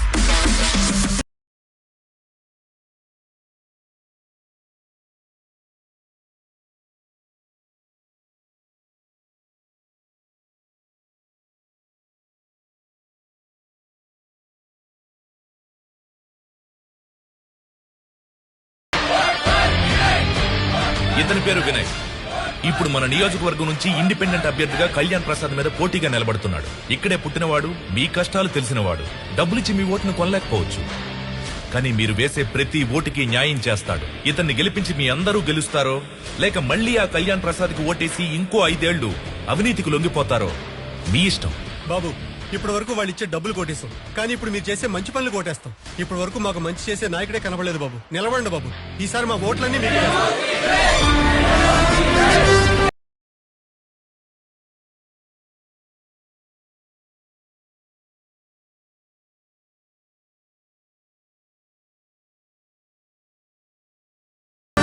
అవునా? మీరేమో ఇక్కడ తీరిగా పేకాట ఆడుతున్నారు, అక్కడేమో మీ పైన పోటీకి రెడీ అవుతున్నారు సార్. ఒరే, డబ్బులు తీసుకుని ఓట్లేసే జనం ఉన్నంతకాలం వీటిని ఎవరు పట్టించుకోర్రా. మీరు నాటే చెట్టు నీడనిస్తుంది, మీరు వేసే ఓటు భవిష్యత్తును నిర్ణయిస్తుంది. ఎవరికి ఓటేయాలో మీరే నిర్ణయించుకుంటారు.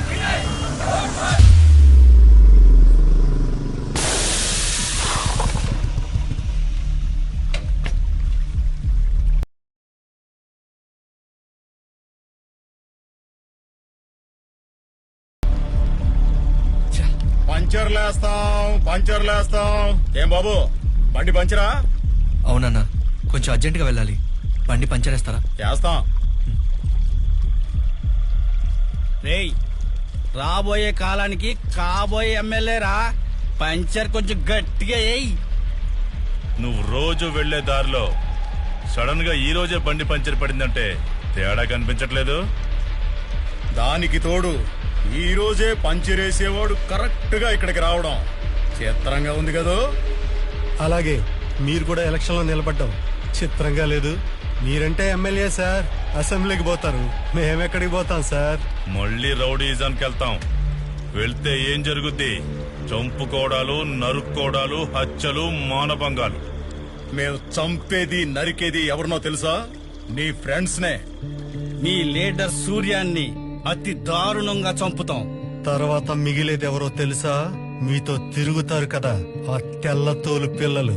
కావలసినంత వాడుకుని అనుభవించి ముంబై రెడ్ లైట్ ఏరియాకి తీసుకెళ్లి అమ్మేస్తాం. ఆలోచించుకో. రండ్రా. మీ అందరికీ ఒక విషయం చెప్తాను, కానీ ఎవరు కోపడకూడదు. అయితే మేము కోప్పడే విషయం ఏదో చెప్పబోతున్నాం అన్నమాట. అది కాదురా. మరేంటో చెప్పరా, చెప్పు. మనం ఎలక్షన్స్ లో నిలబడట్లేదు. రై, నిజం చెప్పు, నిన్నెవరైనా బెదిరించారా? అలాంటిదేం లేదురా, మనం ఎలక్షన్స్ లో నిలబడట్లేదు అంతే. రై, నీ కళ్ళలో ఏదో భయం కనిపిస్తోంది, అదేంటో చెప్పు. అవునరా, భయపడుతున్నా. అయితే ఇప్పుడేంటి? ప్రాణం అంటే భయం ఉన్నోడివి ఎందుకురా ఎలక్షన్స్ లో నిలబడతానని ఒప్పుకున్నావు? రేపే నామినేషన్ కి లాస్ట్ డేట్. రేపు 3 గంటలకి ఎంఆర్ ఆఫీస్ దగ్గర అందరం వెయిట్ చేస్తూ ఉంటాం. నువ్వు వస్తున్నావు, నామినేషన్ వేస్తున్నావు. కాదు కూడదు అంటే వీళ్ళందరి సంగతి నాకు తెలీదు. నేను మాత్రం నిన్ను చంపి సముద్రంలో పడేస్తా. గుర్తుపెట్టుకో, రేపు సాయంత్రం 3 గంటలకి ఎంఆర్ఓ ఆఫీస్. రండ్రా. వినయ్, నీకోసం వెయిట్ చేస్తూ ఉంటాం.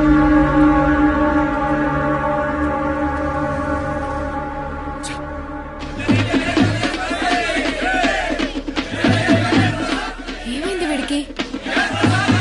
అసలు వాడి గురించి వాడు ఏమనుకుంటున్నాడు? ఫోన్ నాట్ రీచబుల్, మెసేజ్ కూడా వెళ్ళట్లేదు.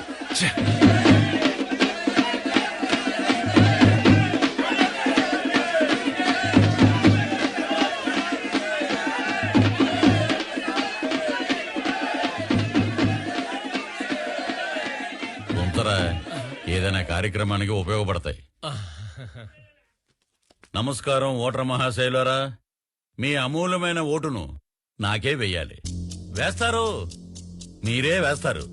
మంచి ముహూర్తం దాటక ముందే నామినేషన్ వేసొస్తా. నమస్తే.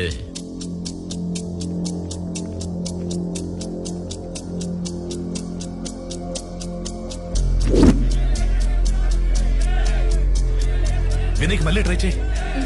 ఏంట్రా టైం అవుతుంది, వాడు ఇంకా రాలేదు. తమ్ముడు, మీ క్యాండిడేట్ ఇంకా రాలేదనుకుంటా. రావు కాలం రాబోతుంది.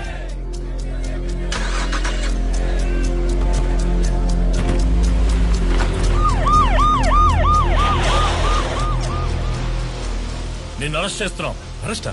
ఎందుకు? నేనేం చేశాను సార్? స్టేషన్కి రా, చెప్తాం. సూర్య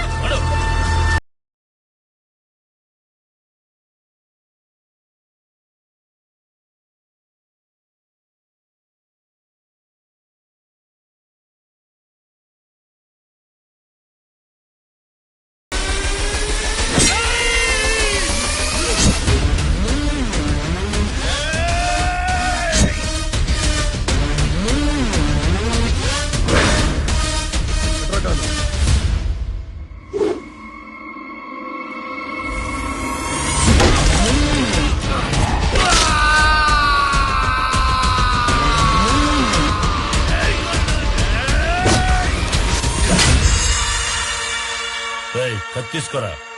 సార్ అసలు ఏం జరుగుతోంది సార్? జరుగుతుంది కాదు, నువ్వు జరిపించింది. తీసుకోరా.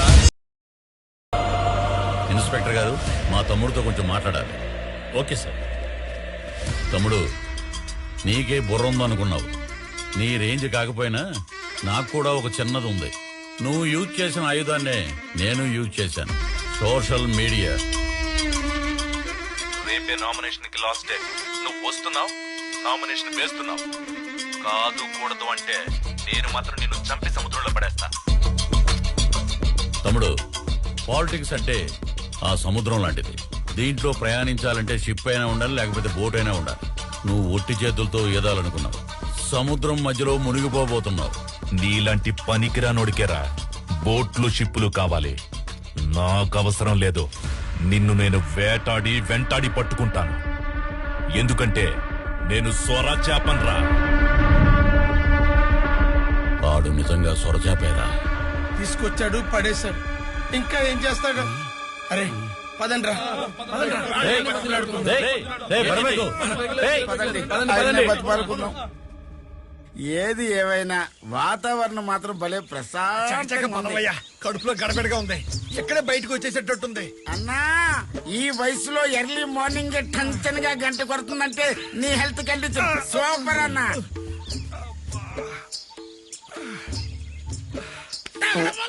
అందరికి ఒకేసారి వచ్చేస్తా.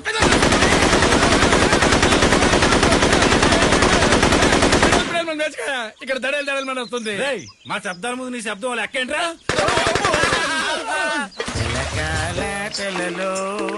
గలగల పాటలలో ఏమి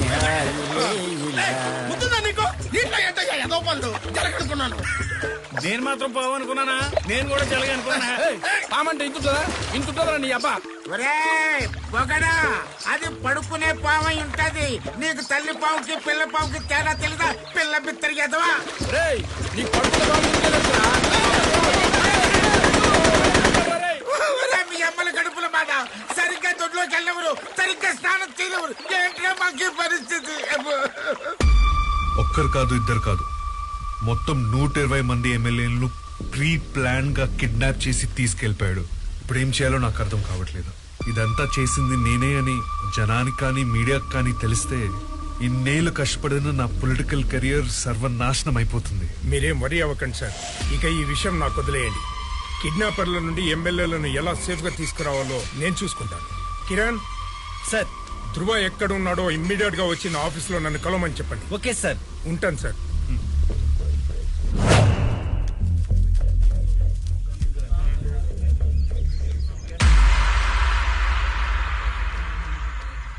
బాబు,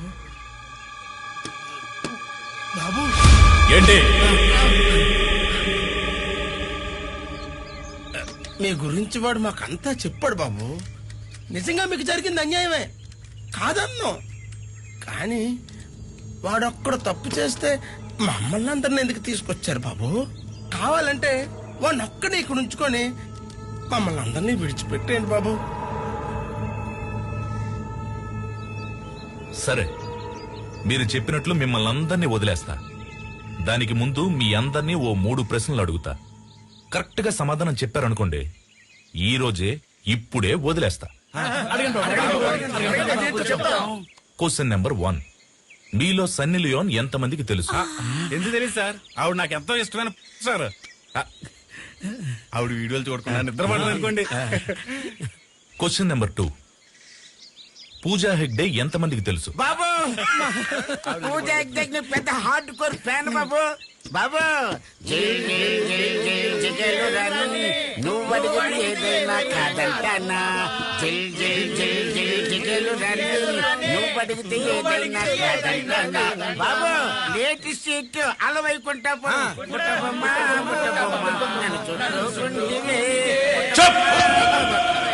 థర్డ్ క్వశ్చన్. నారాయణ స్వామి మీలో ఎంతమందికి తెలుసు? బాబు నారాయణ స్వామి అంటే అన్నవరంలో ఉన్న సత్యనారాయణ స్వామి కదా? మీకు సన్నీ లియోన్ బాగా తెలుసు.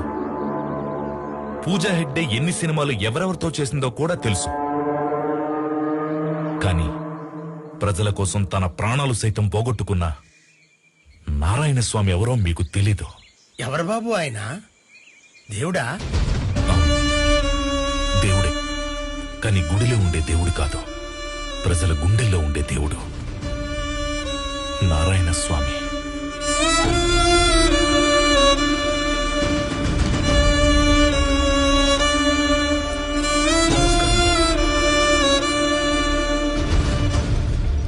నమస్తే అమ్మా.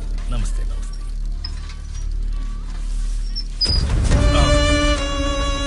ఏంటమ్మా ఇది? చూస్తే తెలియట్లేదా? చెత్త. అది తెలుస్తూనే ఉంది. నువ్వు వేసిందే కాదు, చేసింది కూడా అదే. కానీ చెత్తని చెత్త కుండీలో వేయకుండా రోడ్డు మీద పడేస్తున్నావు ఎందుకు? ఎప్పుడు కరెక్ట్ గానే వేస్తాను, ఇవాళ్లే జస్ట్ మిస్. అబ్బా, ఇంగ్లీష్ మాట్లాడుతున్నావు. చెత్తని చెత్త కుండీలో వేయాలని తెలీదా? ఇలా చేయడం వల్లే కనిపించని రోగాలు వచ్చి మనుషులు కనపడకుండా పోతున్నారు. ఆహా, అటు చూడండి, కుండీల నిండా చెత్త.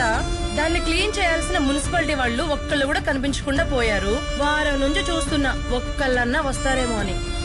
పైగా నేనేస్తేనే రోగాలు వచ్చినట్టు చెప్తున్నారు. హలో, మున్సిపాలిటీ ఆఫీసా? ఎవరు? నారాయణ స్వామి గారా? ఎలా కనిపెట్టేశావు? ఫోన్ లో కెమెరా పెట్టావా ఏంటి? అదేం లేదు సార్, మన గవర్నమెంట్ ఆఫీస్ లో ల్యాండ్ ఫోన్ మోగిందంటే అది మీ ఫోనే సార్. చెప్పండి. సుందరయ్య కాలనీలో చెత్త కుండీ అంతా నిండిపోయిందయ్యా.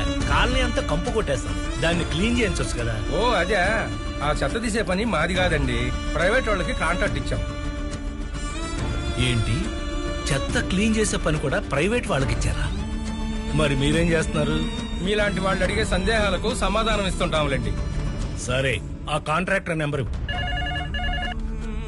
హలో, కాంట్రాక్టర్ గంగాధరం గారా? అవును, మీరెవరు? నేను నారాయణ స్వామి. సుందరయ్య నగరు చెత్త క్లీనింగ్ చేసే కాంట్రాక్ట్ తీసుకుంది మీరే కదా? అవును, నేనే. ఇక్కడ చెత్త కుండీ మొత్తం నిండిపోయి కాలనీ అంతా కంపు కొట్టేస్తుంది. దీన్ని క్లీన్ చేయరు ఎందుకని? ఓ అదా, పాత టెండర్ పూర్తయిపోయింది సార్. కొత్త టెండర్ వచ్చే నెలలో వేస్తున్నాం. ఆ టెండర్ వచ్చిన తర్వాతే క్లీన్ చేస్తాం. అప్పుడు దాకా ఇలా వదిలేస్తారా? కాస్త బాధ్యత ఉండాలండి. అంత బాధ్యత ఉన్నాడు, నువ్వే క్లీన్ చేయొచ్చుగా.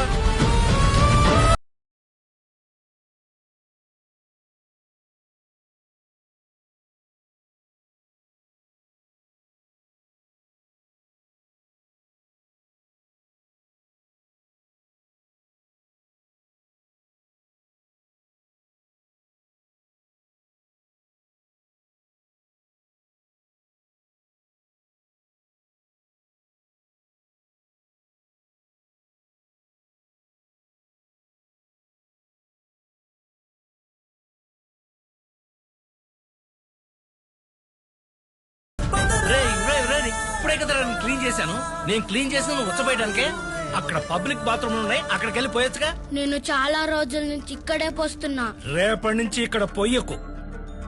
రేపు కాదు, ఎల్లుండి కాదు, ఆ మరుసటి రోజు కూడా ఇక్కడే పోస్తా.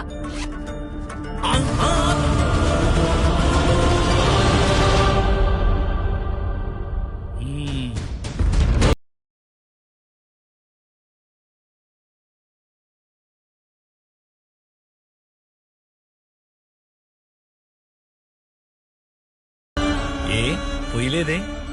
నువ్వు మంచోడురా, అందుకే నీ వల్ల కాలేదు. ఇది విత్తనం. ఏంటి అలా చూస్తున్నావు? దీన్ని విసిరేస్తే మట్టిలో కలిసిపోతుంది. అదే నాటితే అదే మట్టిని చీల్చుకుంటూ మొక్కలా బయటకొస్తుంది. నువ్వు కూడా ఈ విత్తనం లాంటివాడివి. ఈ విత్తనం పెద్ద వృక్షం అవుతుంది, కాయలు పళ్ళు ఇస్తుంది. అవేమీ ఇవ్వకపోయినా కనీసం 10 మందికి నీడనిస్తుంది, వర్షాన్నిస్తుంది. నువ్వు నాటే ఈ విత్తనం పెరిగి పెద్దదయ్యి నీ తర్వాత కూడా నీ పేరు నిలబడుతుంది. దీన్ని నాటుతావో విసిరేస్తావో అది నీ ఇష్టం.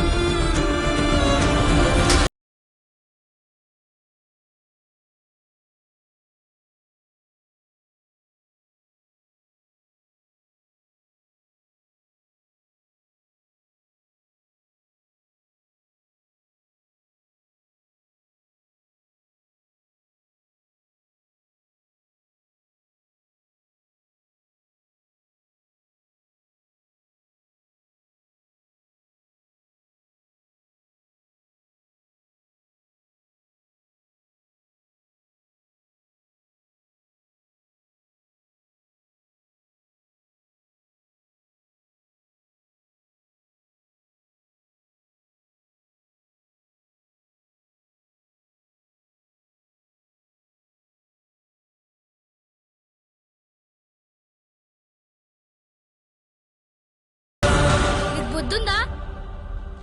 ఇక్కడ ఇంత శుభ్రంగా ఉంది, ఇక్కడ పోస్తున్నావేంటి? అక్కడ పబ్లిక్ టాయిలెట్స్ ఉన్నాయి కదా, అక్కడికెళ్ళు. ఒరేయ్, అక్కడికి వెళ్తే వాడు 2 రూపాయలు అడుగుతాడ్రా. తాగడానికి నీళ్ళే రూపాయరా, కానీ ఉచ్చ పోసుకోవడానికి 2 రూపాయలా? ఎలా వెళ్ళు.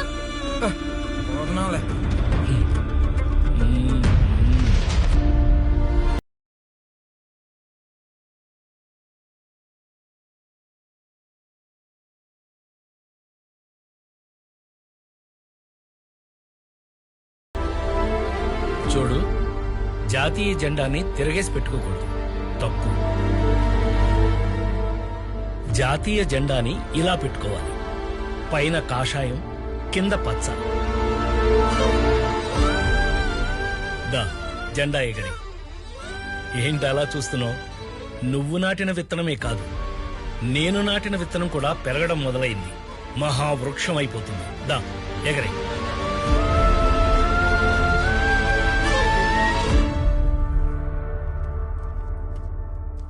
మీ అమ్మా నాన్న ఎవరు? ఏం చేస్తుంటారు? మా అమ్మా నాన్న గంజాయి వ్యాపారం చేసేవాళ్ళు. పోలీసు వాళ్ళు కొట్టడం వల్ల మా నాన్న చనిపోయాడు. మా అమ్మ జైల్లో ఉంది. నువ్వు చదువుకోట్లేదా? చదివేవాణ్ణి. మా అమ్మ చదువు మానేసి గంజాయి వ్యాపారానికి వెళ్ళు అనేది. అందుకే నన్ను మా అమ్మ బడికి పంపించలేదు. నేను బడికెళ్ళి చదువుకోలేదు. ఇప్పుడు చదువుకుంటావా? చదువుతాను.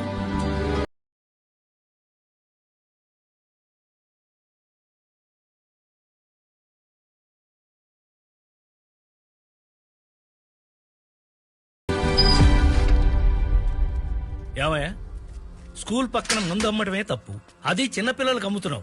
18 సంవత్సరాల వాళ్ళకి మందమ్మకూడదని చట్ట విరుద్ధమని నీకు తెలీదా? చట్టాలు జనాల కంటితో ఖర్చీఫ్లయ్యా, వాటిని మడిచి వెనక పెట్టుకోవాలి జేబులో. సిగరెట్ల మే బడ్డీ కొట్టు స్కూల్ పక్కన ఉండొచ్చు, కానీ వైన్ షాప్లు ఉండకూడదా? చట్ట ప్రకారమే లైసెన్స్ తీసుకుని షాప్ ఇక్కడ పెట్టాం. అసలే వ్యాపారం లేక మేము ఏడుస్తుంటే చట్టం ధర్మం అని శంకర్ సినిమాలో అపరిచితుల్లా నువ్వు వచ్చి చెబుతున్నావు. చదువుకునే కుర్రోళ్ళకే కాదు, పైసలు ఇస్తే పాకే పసిపిల్లడు వచ్చినా మందిస్తావు. మాకు వ్యాపారమే ముఖ్యం. ఏంటయ్యా అంత పొగరగా మాట్లాడుతున్నావు? అవును, మాట్లాడతాను. ఏం చేస్తావు?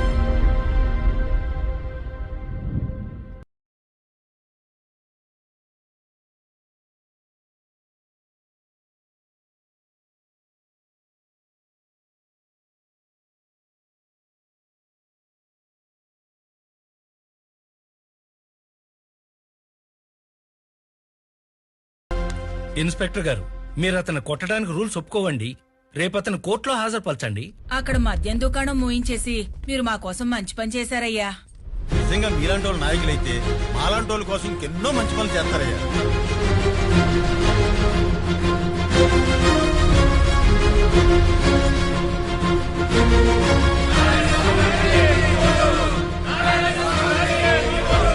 అలా ఆ రోజు ప్రజలు నారాయణ స్వామిని ఎమ్మెల్యేగా అత్యధిక మెజారిటీతో గెలిపించారు.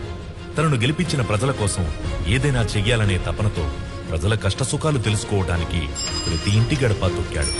అప్పుడే ఆయన తెలుసుకున్న విషయం, పక్కనే జీవనది గోదావరి ఉన్నా ఆ నీళ్లు ప్రజల సాగునీటికి తాగునీటికి ఉపయోగపడట్లేదని, ఆ నీళ్లు ప్రజల అవసరాలకు అందించలేని ప్రభుత్వాల అసమర్థతపై గళమెత్తాడు. ఆ నియోజకవర్గం వ్యాసార్థమెంత, అక్కడ భౌగోళిక పరిస్థితులేంటి, అక్కడి వాతావరణానికి తగ్గట్టుగా ఏ పంటలేస్తే రైతులకు మంచి దిగుబడి వస్తుంది, ఇలా ఎన్నో సమస్యలపై ఒక పుస్తకమే రాసుకుని ప్రజల్లోకి వెళ్ళాడు. ఈ రోజు నేను గెలవడం కన్నా నన్ను గెలిపించి మీరందరూ ప్రజాస్వామ్యాన్నే గెలిపించారు. ఈ మార్పు మన దేశ రాజకీయాలకి నాంది కావాలి. నా చేతిలో ఉన్న ఈ పుస్తకం మన నియోజకవర్గపు లోటుపాట్లు, మీ అందరి అవసరాలు, వాటిని నేను ఎలా తీర్చాలి అని నేను రాసుకున్న మన నియోజకవర్గపు రాజ్యాంగం. తప్పకుండా ప్రతి సమస్య మీద అసెంబ్లీలో పోరాడతాం. ఈ 5 ఏళ్లలో మన నియోజకవర్గం రూపురేఖలు మార్చేలా అసెంబ్లీ సాక్షిగా నా పోరాటం సాగుతుంది. ఇదే నేను మీకు ఇస్తున్న వాగ్దానం.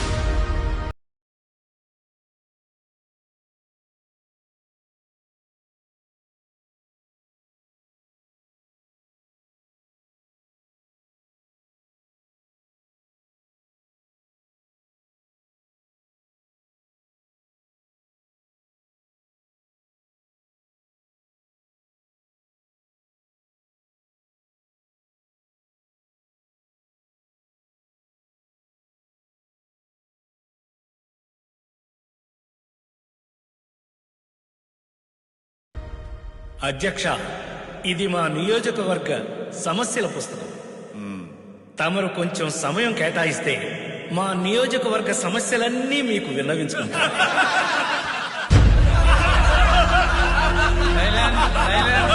ఎందుకండి నవ్వుతున్నారు? నేనేమన్నా కామెడీ చేశానా? కాదు కదా, మరెందుకు నవ్వడం? అధ్యక్ష, నారాయణ స్వామి గారిని చూస్తుంటే అసెంబ్లీకి వచ్చినట్టు కనపడటం లేదు అధ్యక్ష. పుస్తకాలు పట్టుకొని స్కూల్కి వచ్చినట్టుంది అధ్యక్ష. ఏం మాట్లాడుతున్నారండి? ఇవి మా నియోజకవర్గ సమస్యలండి.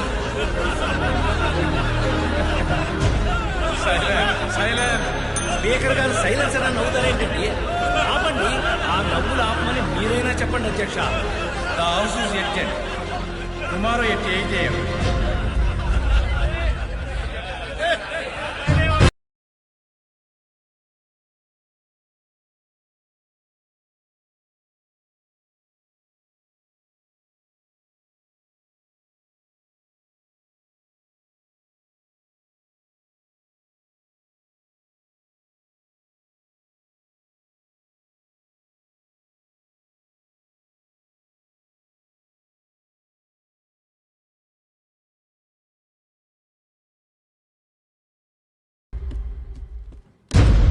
భాస్కర్ రెడ్డి గారు, ఇప్పుడు మీరు మాట్లాడండి.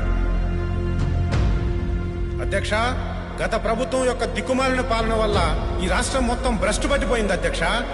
ఎందుకు భ్రష్టు పట్టిపోయింది అంటున్నానంటే అధ్యక్ష, రాష్ట్రంలో రామరాజ్యంలో ఉండాల్సిన పాలన రాక్షస రాజ్యంలో మారిపోయింది అధ్యక్ష. అందుకే అధ్యక్ష ఇలా మాట్లాడాల్సి వస్తుంది.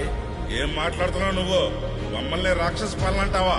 నోరుందని ఇష్టం వచ్చినట్టు మాట్లాడుకో భాస్కర్ రెడ్డి. ఈ 5 సంవత్సరాలు నువ్వు ఎలా పరిపాలిస్తావో అది చూస్తాను నేను. ఏంటే నువ్వు చూసేదే? నోరు మూసుకొని కూర్చో. కూర్చోరయ్యా, కూర్చోరు. ఏం చేస్తావు? ఏం చేస్తానా?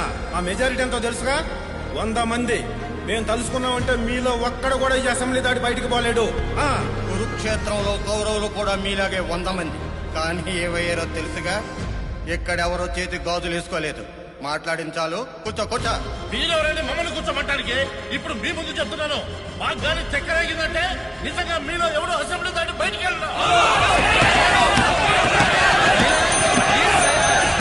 ఏంట్రా వెళ్ళలేంది అంటే కొట్టేస్తారా? దమ్ముంటే రండ్రా చూసుకుందాం. ఏంట్రా మీరు ఊరుకున్న కొద్ది పెద్ద రెచ్చిపోతున్నారు? మమ్మల్ని రెచ్చగొట్టింది నువ్వే. రెచ్చగొడితే రెచ్చిపోకుండా ఉండటానికి మేము తడుగుడేసుకుని ఉన్నావా? లేకపోతే మీలాగా పౌరుషం లేనివాడవా? ఏంటి పౌరుషమా? అయితే రండి, ఇప్పుడే ఇక్కడ తేల్చుకుందాం. మీరు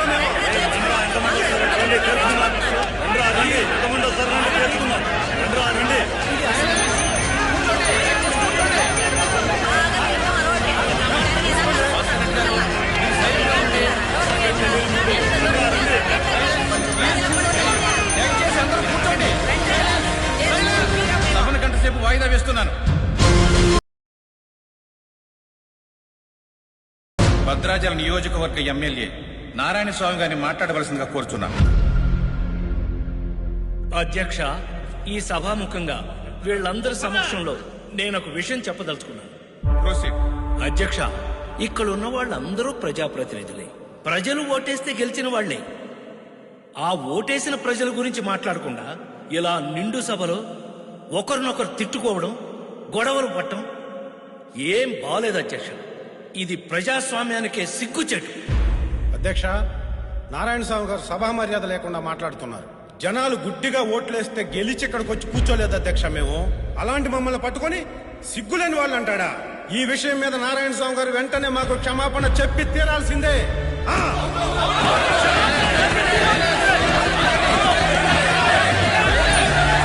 భాస్కర్ రెడ్డి గారు, నేను ప్రజాస్వామ్యానికి సిగ్గుచేటు అన్నాను కానీ మీకు సిగ్గులేదని అనలేదండి. అయినా ఈ క్షమాపణలు గొడవలతో సభా సమయాన్ని వృధా చేసే బదులు అందరం కలిసి పనిచేసి ప్రజల అవసరాలు సమస్యలు తీర్చడం మంచిది కదా. అంటే మేము గొడవలు చేసేవాళ్ళమా? మా ముఖ్యమంత్రికి మాకు ఎలా పరిపాలించాలో నువ్వు చెప్తున్నావా? అధ్యక్ష, ఇక్కడున్న ముఖ్య నాయకులందరికీ ఈ సందర్భంగా నారాయణ స్వామి గారు క్షమాపణ చెప్పి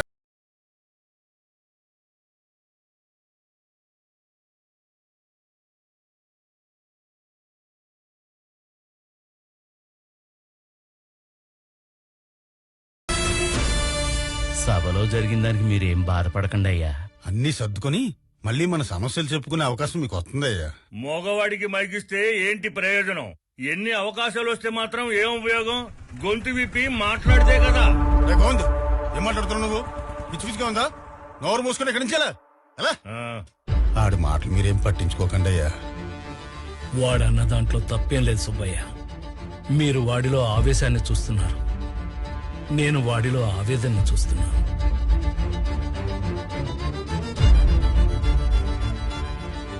అధ్యక్ష, మా నియోజకవర్గంలో ఎన్ని మంచి వనరులున్నా వాటిని ఎలా ఉపయోగించుకోవాలో తెలియక మా నియోజకవర్గ ప్రజలు వెనకబడిపోయి ఉన్నారు అధ్యక్ష.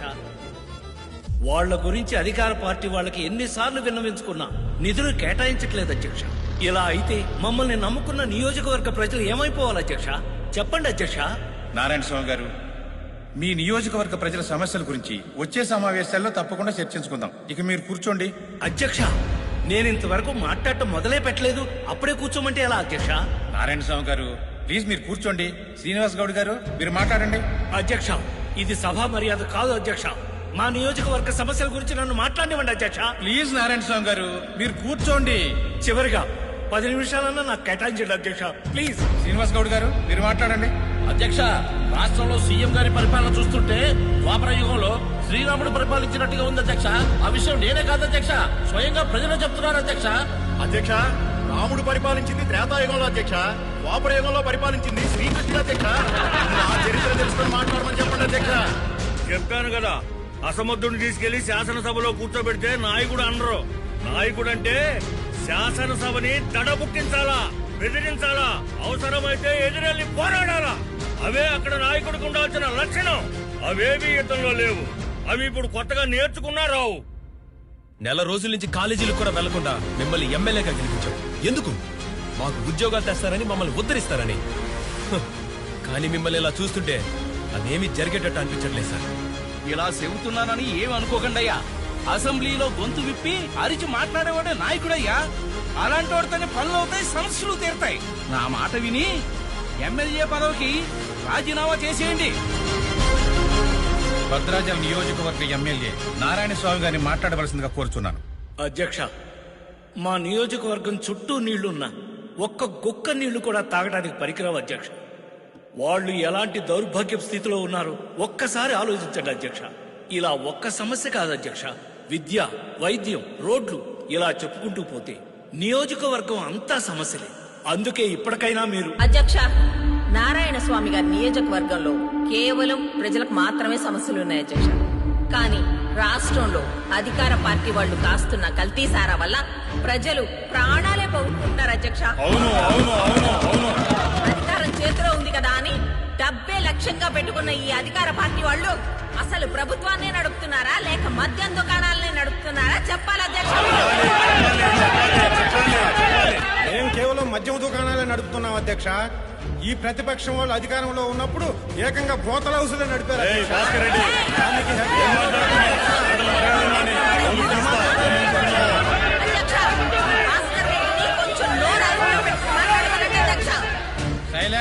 సైలెన్స్. నేను మాట్లాడిన దాంట్లో తప్పే ఉంది అధ్యక్ష. ఈ రమాదేవి గారు ఏంటో, ఈవిడి చరిత్ర ఏంటో, ఒకప్పుడు చిలకలూరుపేటలో ఏం చేసిందో అందరికి తెలిసిందే అధ్యక్ష.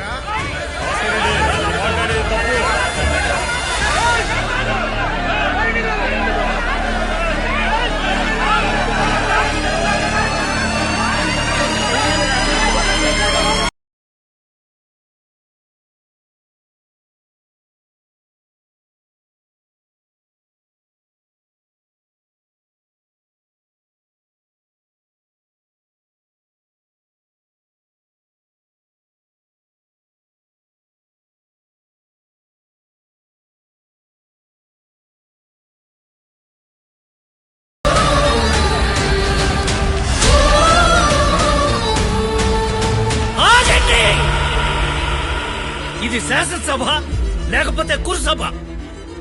సిగ్గు లేదు మీ అందరికీ? అధికార పార్టీ పాలించాలి, ప్రతిపక్ష పార్టీ ప్రశ్నించాలి. కానీ మీరేం చేస్తున్నారు? ఇందుకేనా ప్రజలందరూ మిమ్మల్ని గెలిపించి ఇక్కడికి పంపించింది? జనం మారాలి అని గొంతెత్తి అరవడం కాదు. 5 కోట్ల మంది ప్రజల్లో కేవలం 290 మంది మాత్రమే ఇక్కడికి వచ్చాం. అంటే మారాల్సింది ప్రజలు కాదు, మనము అని తెలుసుకోండి. మన మీద నమ్మకంతో మనకు ఓట్లేసి గెలిపించిన ప్రజల కోసం మనమేమి పోరాటాలు, యుద్ధాలు చేయక్కర్లేదు. వాళ్ళ సమస్యలను చర్చించి వాళ్ళ అవసరాలు తీర్చగలిగితే చాలు. కానీ మీరు చేస్తున్నదేమిటి? మీ ఓటు బ్యాంకుకు మాత్రమే న్యాయం జరిగేలాగా పథకాలు పెట్టి ప్రజల్ని మోసం చేస్తున్నారు. ఇదంతా నా చొక్కా చెరిగిందను, నా ఒంటి మీద దెబ్బ పడిందనో చెప్పట్లేదు. ఎంతో మంది మహానుభావుల పుణ్యమే ఈ శాసనసభ. అలాంటి ఈ శాసనసభలో ఉండాల్సింది మీలాంటి నాయకులు కాదు. ఒక టంగుటూరు ప్రకాశం, ఒక పుచ్చలపల్లి సుందరయ్య, ఒక వావిలాల గోపాలకృష్ణ లాంటి వాళ్ళు. అలాంటి వాళ్లే ఈ శాసనసభకు రావాలి. అప్పుడు గాని ఈ రాష్ట్రం గాని ఈ దేశం గాని బాగుపడదు.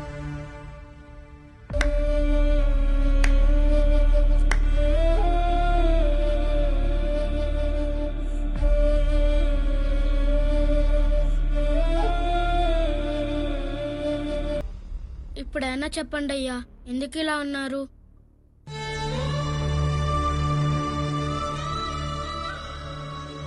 ఓడిపోయానురా. జనానికి మాటిచ్చి నిలబెట్టుకోలేని అసమర్థునైపోయాను. ఏమైందయ్యా, ఎందుకు ఇలా మాట్లాడుతున్నారు? అధికారంలోకి రాగానే ఏమైనా చేయగలం అనుకునే రాజకీయ నాయకుల్ని మార్చాలరా. అది ఎప్పుడైతే జరుగుద్దో అప్పుడే ఈ సమాజం బాగుపడుతుంది. అయితే వాళ్ళని నేను మారుస్తానయ్యా. ఏంటి, నువ్వు మారుస్తావా? అవునయ్యా, నేను మారుస్తా. ఏది, అలాగే నాకు మాటివ్వు. మాటిస్తున్నానయ్యా, నిజంగానే వాళ్ళందరినీ నేను మారుస్తాను.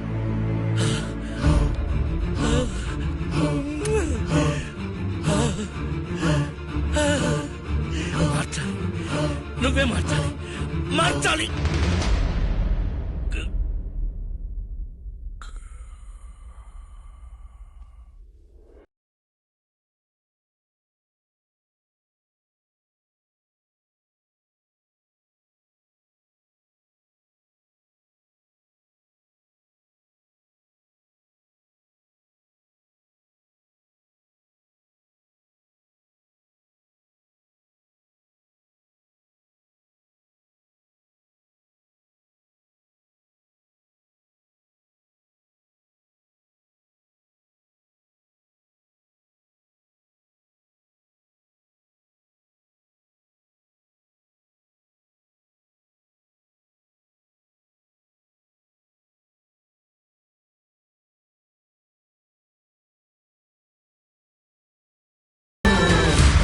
అప్పుడెప్పుడో ఏదో జరగడానికి మాకు ఏంటయ్యా సంబంధం?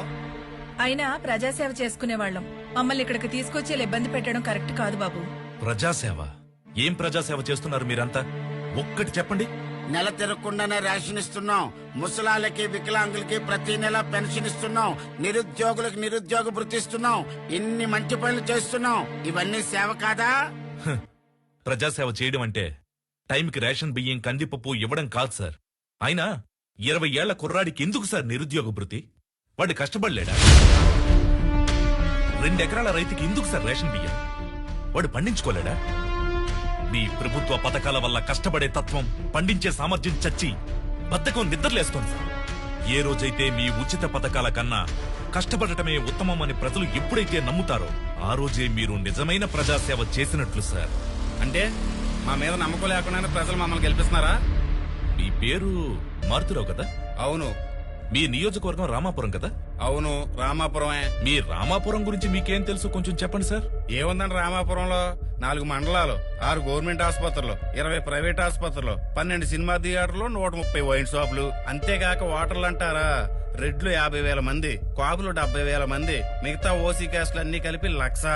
అది కాకుండా బీసీ, ఎస్సీ, ఎస్టీలు మొత్తం కలిపి 2 లక్షల మంది ఓట్లు. అంతేకాదండోయ్, డైరెక్టర్ సుకుమార్ గారు, హీరోయిన్ అంజలి పుట్టింది ఇక్కడే. ఇంకేం కావాలండి? Nice information sir. అదే రామాపురంలో ఒకప్పుడు వేలల్లో ఉండే రైతులు ఇప్పుడు 100లోకి ఎందుకు వచ్చారో తెలుసా సార్? తెలీదయ్యా, మా నియోజకవర్గం గురించి మాకేం తెలీదు. నీకేం తెలుసో చెప్పు. రామాపురం మొత్తం ఓటర్ల సంఖ్య 4,80,000. అందులో పురుషులు 2,50,000, స్త్రీలు 2,28,000. మిగిలిన వాళ్ళు థర్డ్ జెండర్. అక్కడ వర్షపాతం, నీటి సదుపాయం ఎక్కువగా ఉండడం వల్ల వరి, చెరుకు వంటి పంటలకు ఆ నేల అనుకూలం. ఇక సమస్యల విషయానికొస్తే రామాపురం మెయిన్ సెంటర్ లోనే పెద్ద డంపింగ్ యార్డ్ ఉంది. ఇంకా అక్కడ రోడ్ల గురించి మనం ఎంత తక్కువ మాట్లాడుకుంటే అంత మంచిది. ఆయన అధికార పార్టీ ఎమ్మెల్యే. మీరు ప్రశ్నించడంలో అర్థం ఉంది. మరి మేం ప్రతిపక్షంలో ఉన్నాం కదా, వాళ్లతో పాటు మమ్మల్ని ఎందుకు తీసుకొచ్చినట్టు? ఒక ప్రతిపక్ష పార్టీగా మీకు గవర్నమెంట్ సపోర్ట్ లేకపోవచ్చు, కానీ వాయిస్ రైజ్ చేయడానికి అసెంబ్లీ ఉంది కదా, అక్కడెందుకు మాట్లాడరు సమస్యలపైన? ప్రజలు ఓట్లేసి అసెంబ్లీకి పంపింది వాళ్ళకేదో మంచి చేస్తారన్న నమ్మకంతో. కానీ పెట్రోల్ రేటు పెరిగితే పట్టింపు లేదు, ఉల్లి ధర ఊసే లేదు. రైతుల ఆత్మహత్యలు మనకు కేవలం ఒక వార్త మాత్రమే. మారాలి, మన ఆలోచన ధోరణి మారాలి, మనం ప్రవర్తించే తీరు మారాలి. మేము మారాలని చెప్తున్నారు సరే, మరి జనం సంగతి ఏంటి? వాళ్ళు నోట్లు తీసుకుని ఓట్లేయట్లేదా? వాళ్ళకేం చెప్తారు? డబ్బు తీసుకుని ఓట్లేయమని జనానికి నేర్పింది ఎవరు? మీ రాజకీయ నాయకులు కాదా? ఓటుకు నోటు ఆశించే వాళ్లే కాదు సార్, ఓటుకు న్యాయం కావాలని ఆశించే వాళ్ళు కూడా ఉన్నారు. మీరేం చేస్తుంటారు? ఆటో నడుపుతానండి. మరి ఈ పోస్టర్లు అంటించడం ఏంటి? నాన్న కోసం ఈ మాత్రం చేయకపోతే బాగోదు కదండి. ఎందుకు? నాని అన్న అంటే అంత అభిమానం మీకు? మా కష్టాలన్నీ బాగా తెలిసినవాడు. అతను అధికారంలోకి వస్తే చాలా మందికి జాబులు వస్తాయి, ఊరు చాలా బాగుపడుతుంది. అంత నమ్మకమా? చాలా నమ్మకం. అతను మాటిచ్చాడంటే ఖచ్చితంగా చేసి తీరుతాడు. మా ఎమ్మెల్యే సినకోటి గారిని అరెస్ట్ చేసినప్పుడు ఆయన ఇడిపించాలని చేసిన నిరసనలో మా ఆయన పెట్రోల్ పోసుకుని నిప్పంటించుకున్నాడండి. మరి చిన్న కోటయ్య గారు ఏం చేశారు? ఆయన అధికారంలోకి రాగానే గవర్నమెంట్ తో మాట్లాడి డబ్బులు ఇప్పిస్తామన్నారు. మరి ఇచ్చారా? ఆయన మాట ఇచ్చారు కదండి. మాట అంటే మాటే. ఇలా మీరిచ్చిన మాటలు మాటలుగానే మిగిలిపోయిన కథలు చాలానే ఉన్నాయి. ఇక నుంచైనా మారండి. జెండాలు మార్చే అజెండాలుగా కాదు, జనాల తలరాతలు మార్చే అజెండాలుగా ఫాలో అవ్వండి. కాదు కూడదు, మేము ఇలానే ఉంటాం, ప్రజల్ని డబ్బుతో కొంటామంటే ఇక్కడ నుండి ఒక్కడు కూడా ప్రాణాలతో బయటికి వెళ్ళడం. సూర్య, వీళ్ళకి ఎంత చెప్పినా వీళ్ళు మారరు సూర్య. వీళ్ళు ఇలానే ఉంటారు. నా మాట విని వీళ్ళని చంపేద్దాం సూర్య. అరే ఉండవా, ఉండు. బ్రదరు, మీరు చంపాలనుకుంటే మమ్మల్ని చంపేయండి, కానీ చనిపోయే ముందు మేమందరం మారాలనుకుంటున్నాం. మాకు ఒక ఛాన్స్ ఇవ్వండి. ఇన్నాళ్ళు ప్రజల సొమ్ముని ఎలా దోచుకోవాలని ఆలోచించాం. ఇప్పుడు నువ్వు ఒక్క అవకాశం ఇస్తే ఆ ప్రజల సొమ్మును ప్రజలకు ఎలా పంచాలో ఆలోచిస్తాం. ఆ నారాయణ స్వామి గారి కన్న కళలను మేము నిజం చేసి చూపిస్తాం. వాడి పేరు సూర్య. ఆల్రెడీ ఒక మర్డర్ కేసులో శిక్షను కూడా అనుభవిస్తున్నాడు. అధికార పార్టీ ప్రోద్బలంతో జైలర్ను మేనేజ్ చేసి వాడిని బయటికి తీసుకొచ్చారు. వాడు చాలా తెలివిగా 2 పార్టీల ఎమ్మెల్యేలను కిడ్నాప్ చేసి తీసుకెళ్లిపోయాడు. వాడి ప్లాన్ ఏంటో, వాడు ఎందుకు కిడ్నాప్ చేశాడో వాడికి తప్ప ఇంకెవరికి తెలియదు. అర్థమైంది సార్. వాడెక్కడున్నా ఎమ్మెల్యేలందరినీ సేఫ్ గా తీసుకొచ్చే బాధ్యత నాది. సార్, ఉద్యోగానికి ఏం ప్రాబ్లం రాదుగా? కాయిన్ కి 2 పక్కల బొమ్మను చూసేవాడి నీకేమవుతుందిలే.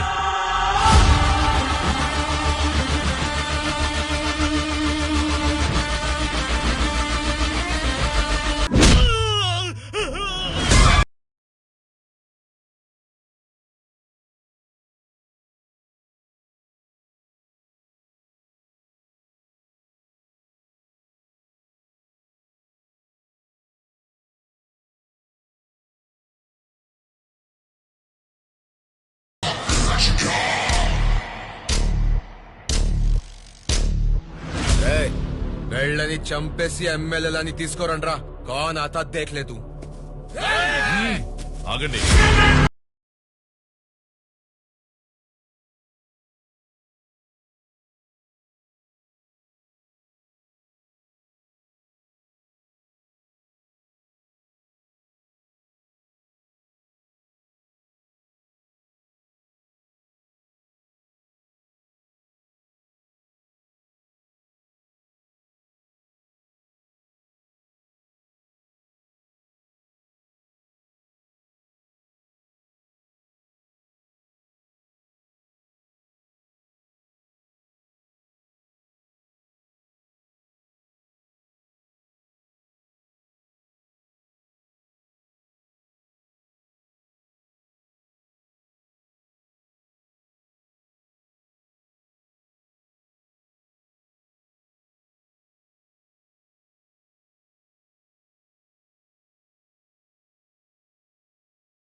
చెప్పు ధ్రువ. సారీ సార్, మేము వస్తున్న మన విషయం వాళ్ళకి ముందుగానే తెలిసిపోయినట్టుంది సార్. వాట్? అవును సార్, వాడు ఎమ్మెల్యేలందరినీ తీసుకుని ఇక్కడ నుంచి ఇంకెక్కడికో షిఫ్ట్ అయిపోయాడు. అయితే ఇప్పుడు ఎలా? ఒకవేళ ఎమ్మెల్యేలను ఈ రోజు బలపరీక్షకు తీసుకురాకపోతే స్టేట్ లో ఇదో పెద్ద ఇష్యూ అయిపోతుంది. నువ్వు ఎలాగైనా ఎమ్మెల్యేలను ఫైండ్ అవుట్ చేసి తీసుకురావాల్సిందే. Okay sir, I will try my level best.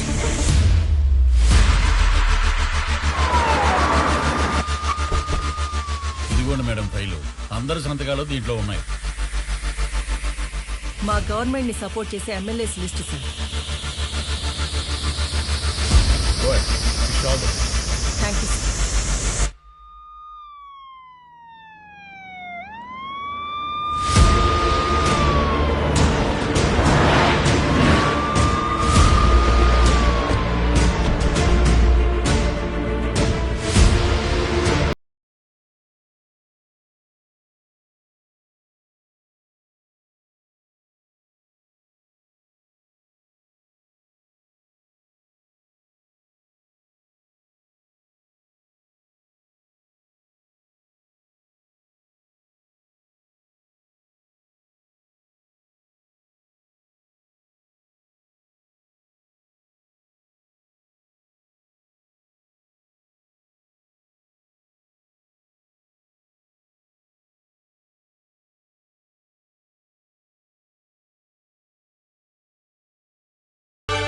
రాష్ట్రానికి మొట్టమొదటి మహిళా చీఫ్ మినిస్టర్ గా ఎన్నికైనందుకు కంగ్రాచులేషన్ శ్యామలా భరత్ గారు.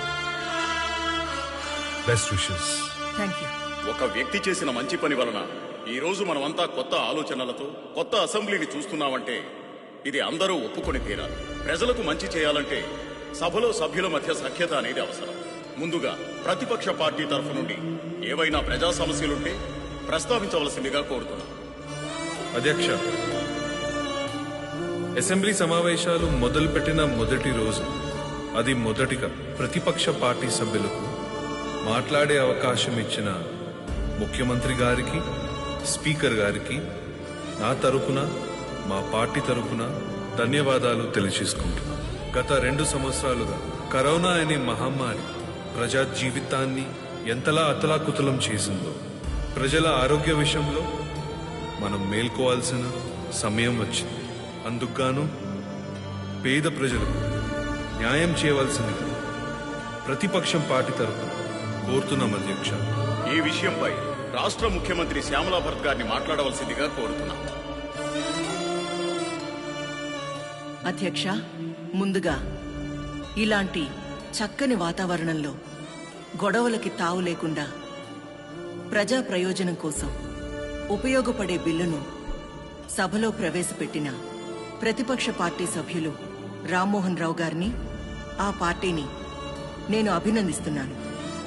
కామన్ మ్యాన్ కి కూడా కార్పొరేట్ వైద్యం, అది 10 రూపాయలైనా 10 లక్షలైనా మంచి వైద్యం అందించాలన్న సదుద్దేశంతో మీ అందరి సమక్షంలో ఈ ఫైల్పై నా మొదటి సంతకం చేస్తున్నాను అధ్యక్ష.